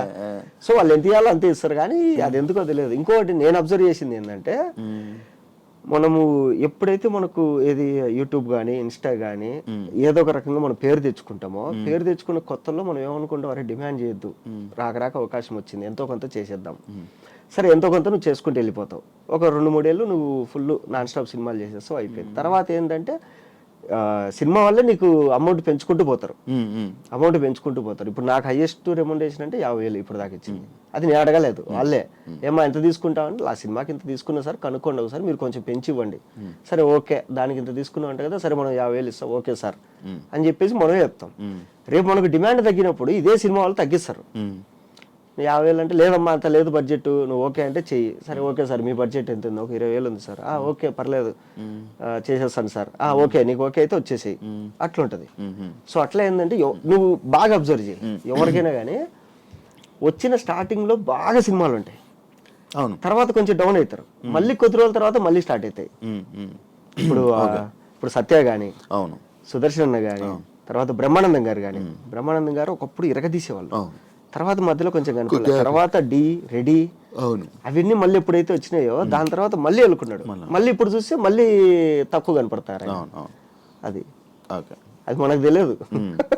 కాదు, ఎవరైనా ఆపుతున్నారు అలాంటివి ఏమైనా ఉంటాయి ఏంటి? అట్లేం ఆపరు. రాజకీయాలు ఎట్లుంటాయంటే నీకు ఇక్కడ రాజకీయాలని కాదు కానీ అవతలోడు తెలివి. ఇప్పుడు ఒక క్యారెక్టర్కి ఇప్పుడు రైటర్లు, డైరెక్షన్ డిపార్ట్మెంట్, డైరెక్టర్ అందరు కూర్చొని క్యారెక్టర్ ఫైనలైజ్ చేస్తారు. ఓకే ఈ క్యారెక్టర్కి ఎవరు రైటర్ ఏమంటాడంటే, నేను రాసుకునేటప్పుడు పలానా వాడిని ఊహించుకున్నా, వాడైతే బాగుండు అని రైటర్ చెప్తాడు. అసోసియేట్ డైరెక్టర్లు వీళ్ళు ఏంటంటే కనుక, సార్ పలానా ఆర్టిస్ట్ అయితే టైమింగ్ ఉంటుంది, మనకు కోఆపరేట్ చేస్తాడు, పలానా ఆర్టిస్ట్ అయితే బాగుంటుంది. కొందరు ఏమంటారు డైరెక్షన్ డిపార్ట్మెంట్లో, సార్ వీడు కొత్త ఇప్పుడు వస్తాడు సార్, ఈయన పెట్టుకుంటే కొంచెం ట్రెండింగ్ ఉంటుంది. ఇలా క్యారెక్టర్ ఫైనలైజేషన్ అనేది ఉంటుంది, క్యారెక్టర్ ఫైనలైజేషన్ అని ఉంటుంది. సో ఇప్పుడు దీనికి మహేష్ విట్ట బాగుంటాడని అందరూ ఫిక్స్ అయ్యి మహేష్ విట్ట పిలుస్తారు. వచ్చిన తర్వాత ఏమ్మా ఎంత తీసుకుంటాం? సేమ్ సార్ నేను ఇంత తీసుకుంటాను సార్, మన బడ్జెట్ ఎంత? మన బడ్జెట్ ఇంత ఉంది. ఓకే సార్ పర్లేదు నేను చేస్తా అని నేను చెప్తా. ఇప్పుడు నాకేంటంటే అయిపోయింది, నేను ఒప్పేసుకున్నా, అంతా అయిపోయింది. ఇప్పుడు అదే ఆఫీస్కి కొంతమంది క్యారెక్టర్ల కోసం వెళ్తారు కదా, ఈ బ్యాచ్ ఒకటి తయారైంది, ఈఎంఐ బ్యాచ్. ఏంట్రా అంటే ఇప్పుడు నాకు ఏ ఈఎంఐలు లేవు, నా కారు ఓను, తర్వాత నా ఇల్లు ఓను, అన్నీ నా డబ్బులతోనే ఉన్నాయి నా దగ్గర. ఈఎంఐ బ్యాచ్ ఏంటంటే వీళ్ళు వచ్చిన స్టార్టింగ్లో బాగా సంపాదించేసుకొని ఒక 30 లక్షలు సంపాదించేసి ఒక 20 లక్షలు డౌన్ పేమెంట్ కట్టి ఈఎంఐలో ఇల్లు తీసుకుంటారు, ఒక 5 లక్షలు డౌన్ పేమెంట్ కట్టి కారు ఈఎంఐలో తీసుకుంటారు. ఇప్పుడు వీడికి నెల అయ్యేసరికి 1-1.5 వీడికి కావాలి ఈఎంఐలకి ఖర్చులకి. వీళ్ళు ఏం చేస్తారంటే ఇలా ఏదైతే మూవీస్ రెడీగా ఉంటాయో స్టార్ట్ అవుతుంటాయో ఆఫీసులకు వెళ్ళిపోయి కాళ్ళ మీద పడిపోయి, సార్ ఎంతో కొంత ఇవ్వండి సార్, ఎంతో కొంత ఇవ్వండి సార్. నాకు కొంతమంది ఫోన్ చేసి చెప్పారు, మహేష్ ఈ క్యారెక్టర్కి నువ్వైతే 5 లక్షలు మనం బడ్జెట్ అనుకున్నది, అది కూడా మాకు ఓకే, బట్ వీడు వచ్చి కాళ్ళ మీద పడిపోతారా, ₹1,00,000 ఇవ్వండి చాలంటారా, నువ్వేం అనుకోకురా పాపము, వాడికి ఏదో ఈఎంఐలు కష్టాలు ఉన్నాయంట. సరే ఓకే సార్ ఇచ్చేయండి. ఇలా కొన్ని పోతాయి. ఇంకా కొందరు ఉంటారు, వాళ్ళు ఏంటంటే ఇప్పుడు జబర్దస్త్ కానీ, యూట్యూబ్ కానీ, ఇన్స్టా కానీ ఏదో ఒక ప్లాట్ఫామ్లో బాగా సంపాదించేసుకున్నారు. వీళ్ళు ఏం చేస్తారంటే ఇప్పుడు సినిమాల్లోకి వచ్చి, సార్ ₹1 డబ్బులు వద్దు నాకు, నా ఫ్లైట్ టికెట్లు వేయండి, నా స్టాఫ్ డబ్బులు వేయండి, నేను వచ్చేస్తా. ఇలా ఒక 2 సంవత్సరాలలో ఒక మినిమం ఒక 5 నుంచి 8 పెద్ద సినిమాల్లో కనపడతారు. కనపడిన తర్వాత మార్కెట్ ఓపెన్ అవుతుంది ఇండస్ట్రీలో, ఇప్పుడు డబ్బులు డిమాండ్ చేస్తారు. అది కూడా ఉంది. కొంతమంది ఆర్టిస్టులు ఉన్నారు ఫ్రీగా చేసేస్తారు. పుష్ప కేశవ ఎలా పోయింది మరి? పుష్ప కేశవ నేను ఒక్కనే కాదు, ఫస్ట్ నన్ను పిలిచారు, ఇది క్యారెక్టర్ అన్నారు. నాకు పుష్ప క్యారెక్టర్ కన్నా కేశవ క్యారెక్టర్ చాలా ఇంపార్టెంట్ రా, అందరు నీ పేరే చెప్తారు. అప్పటి వరకు ఆయనకు తెలియదు, ఆయన యూట్యూబ్ చూడలేదు నాది. సో అందరు నీ పేరే, సేమ్ నేను చెప్పి డైరెక్షన్ డిపార్ట్మెంట్ రైటర్లు అందరు కూర్చొని డిస్కస్ చేస్తారు అని, అందరు నీ పేరే చెప్తారు, ఇట్లా నీ సినిమాలు నేను ఒక 2 చూస్తాను నేను అంటే, ఓకే సార్ అది ఇదన్నా అయిపోయింది. తర్వాత నా తర్వాత సుహాస్ని అబ్బాయిని చాలా మందిని అనుకున్నారు, బట్ వాళ్ళకి కావాల్సింది ఏంటంటే ఎప్పుడు పిలిచినా రావాలి, ఎప్పుడు పిలిచినా రావాలి. నాకు ఫస్ట్ ఆయన చెప్పింది 3 సంవత్సరాలు ఏం చేయకూడదు అన్నాడు. ఓకే సార్, నాకు ఇష్టమైన డైరెక్టర్లో మీరు ఒకరు, సో అందులో అల్లు అర్జున్ అన్న ఫ్యాన్ నేను, సో నేను 3 సంవత్సరాలు ఏం ఒప్పుకోకుండా చేస్తా అన్న. బట్ వీళ్ళకేంటంటే ఎందుకు ఇన్ని ఇబ్బంది పెట్టడం, ఇప్పుడే బిగ్ బాస్ నుంచి వచ్చాడు, కొంచెం రెమ్యునరేషన్ పెంచుకుంటాడు. నాకేంటంటే బిగ్ బాస్ నుంచి రాకుండా ఒక 6 సినిమాలు రెడీగా ఉన్నాయి. 6 సినిమాలు అంటే ఆయన కనుక్కున్నాడు బయట ఏంది దీని పరిస్థితి అంటే, సార్ ఇప్పుడే బిగ్ బాస్ నుంచి వచ్చాడు, ఇన్నేళ్ళు కష్టపడ్డాడు, మంచి పేరు వచ్చింది, వాడికి బయట ఫుల్ డిమాండ్ ఉంది సినిమాలలో అంటే, ఈయన ఎందుకు 3 ఏళ్ళు లాక్ చేసుకోవడము, పర్లేదు అని చెప్పేసి పంపించేసినాడు. సుహాస్ని కూడా అదే, సో సుహాస్ కూడా చేయాల్సింది. సో హీరోగా ట్రై చేస్తున్నాడు, కలర్ ఫోటో అది ఇది, సరే ఎందుకు వాడిని 3 ఏళ్ళు మనం లాక్ చేసి ఇబ్బంది పెట్టడం, తప్పు అయింది కదా. తప్పేంది అంటే చెప్పలేం. ఇప్పుడు ఆ సినిమా క్లిక్ అయింది కాబట్టి మనం మాట్లాడుకుంటాము. ఒకవేళ అదే కనుక ఏదైనా అయింది అనుకో, అరే అనవసరంగా 5 ఏళ్ళు పోయింది కదా నా లైఫ్లో అనుకుంటారు కదా అట్లా. బట్ ఏంటంటే బయట తెలియక నేను ఎందుకు వదులుకున్నా, సుకుమార్ గారు పిలిచి క్యారెక్టర్ రా అంటే నేను మూసుకొని చేయకుండా నేను ఎందుకు వదులుకుంటా. సో ఆయనే ఆలోచించి మనకు సరే ఫ్రీగా ఉన్న వాళ్ళు ఎవరున్నారంటే జగదీష్ కనపడినాడు. జగదీష్ ఏంటమ్మా అంటే లేదు సార్ సినిమాలు ఇప్పుడిప్పుడే ట్రై చేస్తున్నా అది ఇది, సరే ఓకే వచ్చేసి అని చెప్పేసి ఆ అబ్బాయిని పెట్టేసుకున్నాడు. అది మంచి పడింది. చూసుకున్నావా సినిమా? బాగుంది. నేను పుష్ప 2 షూటింగ్ చేసుకుని వాళ్ళు వైజాగ్ నుంచి వస్తుంటే నేను ఏదో పని మీద వైజాగ్లో పోతుంటే సేమ్ ఫ్లైట్లో ఈయన ఉన్నాడు సుకుమార్ గారు ఉంటే గుర్తుపడతారు లేదో ఒక్కసారి కదా కలిసింది అన్నది. ఆయనే చూసి మహేష్ ఎలా ఉండవు అన్నాడు. సార్ బాగున్నా సార్, ఏంటి సార్ అంటే షెడ్యూల్ ఒకటి కంప్లీట్ అయింది వైజాగ్లో, పోతున్నావు హైదరాబాద్కి. అప్పుడు వేరే ఆయన కనపడి ఆయన ముందరే నన్ను అన్నాడు, ఏంటన్నా నువ్వు చేయొచ్చు కదా కేశవ క్యారెక్టర్ అంటే. సార్ సాగు దొబ్బుతాడు సార్, ఇంకా మీరు చెప్పండి సార్ రీజన్ అంటే. ఆయన అన్నాడు లేదురా నువ్వు అప్పుడప్పుడే కొంచెం సంపాదించుకుంటావు, ఎందుకు నిన్ను లాక్ చేయడం అనవసరంగా అని చెప్పేసి చేయలేదు అని. అప్పుడు నీకు రీజన్ తెలియదు? అప్పుడు తెలిసింది నాకు, అప్పుడు దాకా నాకు తెలియదు రీజన్ ఏంటని. అది ఎందుకు వెళ్ళావు బిగ్ బాస్ కి? నార్మల్గా ఏం చెప్పారు? బిగ్ బాస్ సీజన్ 2 అప్పుడు సీజన్ 2కి నాని అన్న వాని పిలవండి బాగుంటుంది అన్నారు. అయితే వీళ్ళు నానిగారు మిమ్మల్ని మీరు ఉంటే బాగుంటుంది అంటున్నారండి, మీరు రండి ఒకసారి అంటారు. నేను వెళ్తే ఇది అంటే 4 సినిమాలు జరుగుతున్నాయండి బయట, నేను ఇప్పుడు సడన్గా లోపలికి వెళ్ళిపోతే నాకు ఇబ్బంది అని దిల్రాజు గారి ప్రొడక్షన్, వారాహి ప్రొడక్షన్ వీటిల్లో ఉన్నా. అయ్యో ఇబ్బంది అండి, తేజ గారు చెప్పింది గుర్తొచ్చి నువ్వు ఎప్పుడు లాక్ అయిపోద్ది ఎక్కడే కానీ, ఇలా అండి అంటే నెక్స్ట్ సీజన్ చూసుకుందాం లేండి అని చెప్పిన ఊరికే. సరే ఓకే అన్నారు. సీజన్ 2 అయిపోయిన తర్వాత నాకు భయం ఎత్తుకుంది, ఇది బిగ్ బాస్ అంటే ఇలా ఉంటుంది అని. అప్పుడు సీజన్ 2 తర్వాత వీళ్ళు సీజన్ 3కి ముందు నుంచే ఫోన్ చేస్తారు నాకు. ఏది ఆగస్టులోనో జూలైలోనో స్టార్ట్ అయితే నాకు మార్చ్ ఏప్రిల్ నుంచే ఫోన్లు చేస్తారు. నేను ఏదో ఒకటి చెప్పి తప్పించుకుంటున్నా. అప్పటికి రొమాంటిక్ మూవీ షూట్లో ఈడున్నాం, గోవాలో ఉన్నాం. నా పక్కన అలీగారి తమ్ముడు కయ్యమని ఉన్నాడు. ఎవర్రా ఫోన్ చేసిన ప్రతిసారి ఏదో ఒకటి చెప్తున్నావు ఏంట్రా అన్నాడు. లేదన్నా ఇట్లా బిగ్ బాస్కి రమ్మంటారు, నాకేం భయం వేస్తుంది పోవాలంటే, పోకుంటే బాగా అది పోతే డబ్బులు వస్తాయి కానీ ఇదన్నా అంటే అరే ఏం కాదు, నువ్వు బయట ఎలా ఉంటావో వెళ్ళి అలాగే ఉండు, నువ్వు జనాలకి నచ్చితే ఓకే, నువ్వు ఖచ్చితంగా నచ్చుతావు, నువ్వు నీలాగుంటే నచ్చుతావు, నువ్వు ఎప్పుడైతే దొంగ నాటకాలు ఎచ్చావో నచ్చవు, నువ్వు నీలాగుంటే కనుక నచ్చుతావు, నువ్వు వెళ్ళి హ్యాపీగా డబ్బులు ఇస్తారు తెచ్చుకో, పెళ్లి కావాల్సిన పిల్లోడు డబ్బులు వస్తాయి కదా, ఓన్లీ డబ్బుల కోసం పో అన్నాడు. సరే ఓకే అని చెప్పేసి ఫోన్ చేసి వాళ్ళకు నాకు మీరు మంచి డబ్బులు ఇస్తే వస్తానండి అన్నారు. వాళ్ళు సరే అని చెప్పి నేను అడిగినంత ఇచ్చారు. అది ఏంది అప్పటికి టాప్ 3 పేమెంట్ అది. అమ్మ నాకేంది ఇంత డబ్బులు ఇస్తారు వీళ్ళు వీక్లీ, బయట ఇంత కష్టపడినా రావు ఇదేంది ఇది అనుకుని మా అమ్మకు ఫోన్ చేసిన. అమ్మ ఇట్లా అంటే ఇంకేముందిరా హ్యాపీగా వెళ్ళి బాగా తిని కూర్చొని పడుకొని డబ్బులు తెచ్చుకోపోవాలి. సరే ఓకే అని చెప్పేసి పోయినా. నేను 2 వారాలు ఉంటే చాలు అనుకున్నా, 12 వారాలు ఉన్నా. అదే 12 వారాలు. అది 12 వారాలు ఎంత సంపాదించావు? చెప్పకూడదు అది బయటికి, నువ్వు చెప్తావా? బిగ్ బాస్ అనే కదా, ఏమైనా సంపాదించుకున్నావా మొత్తం డబ్బులు? సంపాదించుకున్నా. ఫస్ట్ బిగ్ బాస్ 1కి వచ్చింది ఒక హౌస్ డౌన్ పేమెంట్ కట్టేసిన 40 లక్షలు. తర్వాత 40 లక్షలు వచ్చింది ఫస్ట్ 3/3కి వచ్చిందంటే 40 లక్షలు కట్టా. వచ్చిందంటే 40 లక్షలు డౌన్ పేమెంట్ కట్టేసిన ఒక ఇంటికి. తర్వాత ఓటీటీ సీజన్ మనకు వచ్చింది, ఈ మధ్యలో సినిమాలు సంపాదించుకుంది అంతా కలిసి ఒక సినిమాకి పెట్టేసిన. దాని రిలీజ్ కోసం కింద మీద పడుతున్నా. కాదు ఏమైనా ఉపయోగపడిందా నీకు బిగ్ బాస్? పడింది. బిగ్ బాస్ నుంచి వచ్చిన తర్వాతే కదా నాకు బిగ్ బాస్ అంటే ఏమైందంటే, ఇప్పుడు ఒక సినిమాలో క్యారెక్టర్కి 10 మంది ఆప్షన్లు ఉంటే అందులో నేను 8, 9 ఉండేవాడిని. బిగ్ బాస్ నుంచి రాగానే ఏమైందంటే ఈ ఆప్షన్ అనేది 1, 2కి వెళ్ళిపోయింది. సో రెమ్యునరేషన్ కూడా కొంచెం పెంచారు. ఓకే అట్లా. ఓకే. నీ సినిమా కాంట్రవర్సీ ఏంటి? ఏం కాదు మెసేజ్లు పెట్టి ఏదేదో చీటింగ్ ఇది అది. వాడు మా డైరెక్టర్. వాడు ఏంటంటే ఇద్దరం కలిసి సినిమాలు చేసుకున్నాం. అప్పుడు వేరే పేరు ఉండేది కదా, సినిమా పేరు ఏంటి? అప్పుడు కల్ట్ గ్యాంగ్ అని ఉండేది. తర్వాత నేను రెన్యువల్ చేసుకోవడం కొంచెం లేట్ అయింది.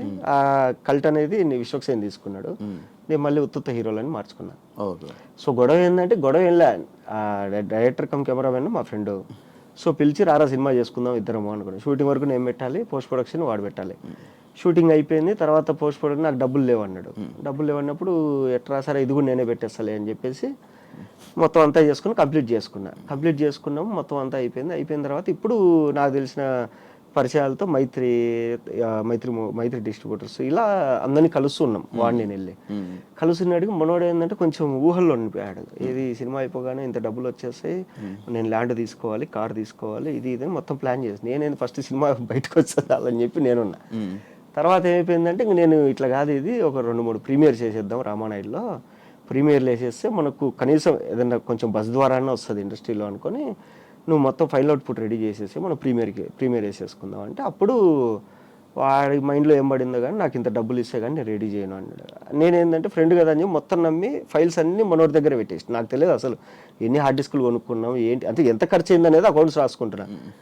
లేదు ఇది అన్నప్పుడు మనోడికి ఏంటంటే పాపం అప్పటి వరకు అంటే నెగిటివిటీ వచ్చిందో మైండ్లో ఇది అయిపోతుందో లేదో అని, లేదంటే కనుక వాడికి నిజంగా డబ్బులు అవసరమైంది. అప్పుడు నా దగ్గర డబ్బులు లేవు, నేను ఎవరైనా నా దగ్గర డబ్బులు ఉంటే నేనే ఇస్తా కదరా నీకు అని.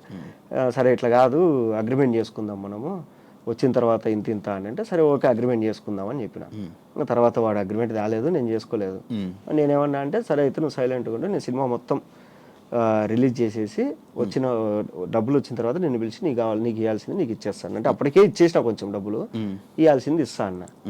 అది దానికి అందరికి మెసేజ్లు పెడుతున్నారా? దానికి ఏంటంటే వాడు మెసేజ్లు పెట్టేది ఏంద్రా అంటే వాడి ఫ్రెండ్స్ ఉన్నారు కొంతమంది ఇండస్ట్రీలో, వాళ్ళకి ఇదంతా తెలియదు.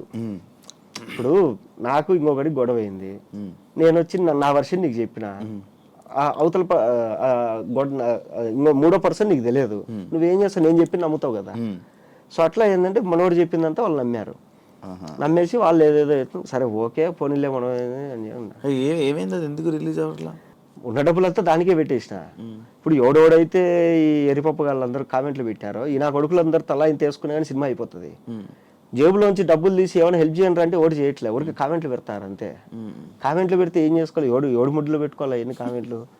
నేను చెప్పినా క్లియర్గా, అరే మీరు ఇంత బాధపడతారు కదా మీ వాడికి పేరు రాలేదని, మీరే తలా ఇంత వేసుకొని సినిమా కొనండి, మీరే రిలీజ్ చేయండి, లేదా మీరే తలా ఇంత వేసుకొని సినిమా రిలీజ్కి హెల్ప్ చేయండి రా అంటే ఎవడు చేయడంట, జేబులోంచి ₹1 తీయరంట, ఊరికి ఇన్స్టాగ్రామ్ తీసి కామెంట్లు పెడతారంట.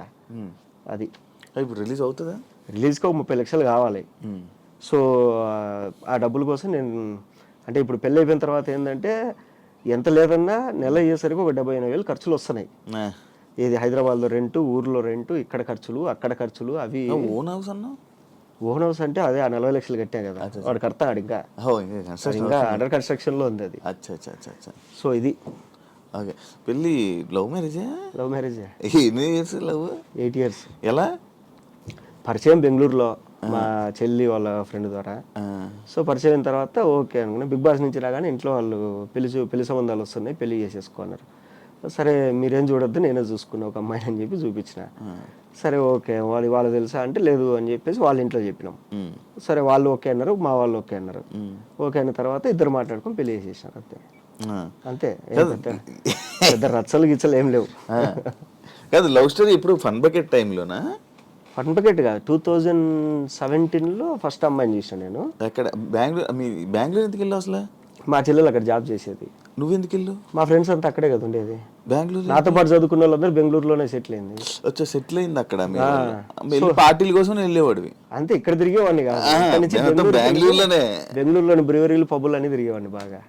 హైదరాబాద్ లో ఏం తెలియదు? హైదరాబాద్ ఏంది అడ్రస్లు కూడా తెలుసు నాకు. హైదరాబాద్ లో ఏ ఒక్కడ ఉంటాయి పబ్బులు ఇప్పటికి కొన్ని తెలుసు. ఏది మన పార్టీలకి ఎప్పుడో కలుస్తాం కదా, ఓకే ఫలానా పప్పు అంటే ఓకే. బర్త్డే పార్టీలకి వెళ్తున్నప్పుడు అంతే, పార్టీలు రోజు పార్టీలకి వెళ్తాం, బర్త్డేలకి వెళ్తున్నప్పుడు మనం. సో అట్లా పరిచయం అంతే. అచ్చా. ఇంట్లో వాళ్ళు ఎప్పుడైతే పెళ్ళి అన్నారో సరే మీరు చూడొద్దు నేనే చూసుకున్నా అని చెప్పిన. ఆ అమ్మాయి కూడా వాళ్ళ ఇంట్లో చెప్పింది. నువ్వు ప్రపోజ్ చేసావా? ప్రపోజ్ చేసింది నేనే చేసా. నువ్వే చేసావా? ఓకే. మనం ప్రపోజ్ చేసేంత ముఖం ఏమంది, సెలబ్రిటీ కదా, ఏముంది సెలబ్రిటీ అయితే. నేను అడగడమే డైరెక్ట్ పెళ్ళి అన్నా. అప్పటికి ఆ అమ్మాయి చదువుకునేది. ఇట్లా నువ్వంటే ఇష్టము, సో మైండ్లో ఒకటి పెట్టుకొని నేనైతే మాట్లాడలేను, పెళ్లి చేసుకోవాలని మా ఇంట్లో నన్ను ఎప్పుడైతే పెళ్లి చేసుకుంటారో అప్పుడు నీ ముఖం చూపిస్తే నువ్వు ఓకే అంటే ఓకే. ఆ అమ్మాయి మీ గురించి తెలియదు కదండి అని. సరే ఓకే మామూలుగానే ఉందాము అనింది. సరే ఓకే మామూలుగానే ఉందాం, మీకు నచ్చినప్పుడు చెప్పండి అన్న. నేను చెప్పిన ఒక 2 ఏళ్ల తర్వాత చెప్పింది నాకు. 2 సంవత్సరాల తర్వాత చెప్పింది నాకు కూడా ఓకే అని. లవ్వానికి మనం వెనకలబడి వెంటబడి ఎన్ని ఏం మామూలుగానే ఉన్నా. డైరెక్ట్ ఏదైనా మాట్లాడేస్తావు కదా, దానివల్ల ఏం ఉపయోగం? ఇబ్బంది రాలేదా ఇప్పుడు ఇండస్ట్రీలో? వచ్చింది చాలాసార్లు. కొన్ని సినిమాలు ఒప్పుకుంటాం, కథ చెప్తారు, సూపర్ ఉంటుంది కథ. ఎలా ఉంది ప్రొడ్యూసర్ పిలిచి అడుగుతాడు, ఎలా చెప్పారు డైరెక్టర్ కథ? చాలా బాగా చెప్పారు సార్, ఆయన చెప్పినట్లు తీస్తే బాగా వస్తుంది అవుట్పుట్ అని చెప్తా. సరే ఓకే షూటింగ్కి వెళ్తాం. ఇది చిన్న డైరెక్టర్లు కాదు, పెద్ద డైరెక్టర్లతో కూడా ఇది నాకు. షూటింగ్కి వెళ్ళిన ఒక వారం రోజుల తర్వాత నేను ఎందుకో కొంచెం డల్లుగా ఉంటా. ఎందుకు డల్లుగా ఉన్నావు అంటారు. అనగానే ఎందుకో అన్నా నాకు తేడా కొడుతుంది, ఇది ఇన్ని రోజుల నుంచి షూటింగ్ చేయి ఏ సీన్ కూడా నాకు ఇంట్రెస్ట్ అనిపించట్లేదు. ఇది నేను షూటింగ్కి వెళ్ళగానే ఏం చేస్తా అంటే వెళ్ళగానే అసిస్టెంట్ డైరెక్టర్ దగ్గర ఈరోజు ఏమేమి సీన్లు, నేను లేని సీన్లు కూడా ఇప్పించుకొని చదువుతా. ఈవినింగ్ అయ్యేసరికి, ఈవినింగ్ 4-5 అయ్యేసరికి ఆన్లైన్ ఎడిటర్ దగ్గర కూర్చొని మొత్తం చూస్తా, ఏం రాసినారు వీళ్ళు, ఏం వచ్చింది అవుట్పుట్ అనేసి. నాకు అక్కడ ఏదో తేడా కొట్టిందంటే చెప్పేస్తా, ఏదో తేడా కొడుతుంది నాకు ఈ సినిమా అంటే, ఏం మాట్లాడతావు నువ్వు, అందరు బాగుందంటారు, నువ్వు బాగాలేదంట, ఏమో నాకు అనిపించింది. ఇలా హట్టే కొంతమంది డైరెక్టర్లు నాతో రెండోసారి ఫోన్ చేయరు నాకు. ఆ సినిమాలు అటర్ ఫ్లాప్ కూడా అయినాయి. నేను చెప్పిన ప్రతి సినిమా అటర్ ఫ్లాప్ అయింది. నేను ఇంకోటి ఏదంటే సింపుల్, ఇదేది భాగ్యనగరంలో గమ్మత్తు, ఆ మూవీ ఫోన్ చేశారు ఇట్లా చిత్రం సీన్ అన్న, అరే మొత్తం అందరు కమెడియన్లు కలిసి చేస్తున్నారా, నువ్వు కూడా ఉంటే బాగుంటుంది అంటే, అన్న హ్యాపీ అన్న, మీ అందరితో కలిపి నేను ఒక వారం రోజులు షూటింగ్లో ఉన్నా అంటే హ్యాపీ కదా అని చెప్పి ఒప్పుకున్నా. పోయినా చెప్పారు ఇట్లా, ఇది డబ్బులు ఏమి ఇవ్వరా, అయిపోయినాకే ఇస్తాం అందరూ. సరే ఓకే అన్న. వెళ్తే మొత్తం ఇండస్ట్రీలో ఉండే కమెడియన్లు అందరూ ఉన్నారు మ్యాక్సిమం. అందరితో కూర్చొని మధ్యాహ్నం అందరం పెద్ద టేబుల్ వేసుకొని తినేవాళ్ళు, అంతా బాగుండింది. అంతా అయిపోయింది. రామానాయుడులో ప్రీమియర్ వేసారు. ప్రీమియర్ వేసిన తర్వాత చూసినా ఓకే సినిమా అయిపోయింది. నేను పక్కన నిలబడిపోన్నా. శ్రీనివాస్ రెడ్డి అని వచ్చాడు, ఎలా ఉంది అని అందరిని అడుగుతాడు ఒక్కొక్కడిని. అన్న అదిరిపోయింది అన్న, అసలు ఎవడు గోలో వాడితే తర్వాత మంది అన్న అదే అన్న ఇదని అందరు నా దగ్గరికి వచ్చాడు, ఎలా ఉందిరా అన్న.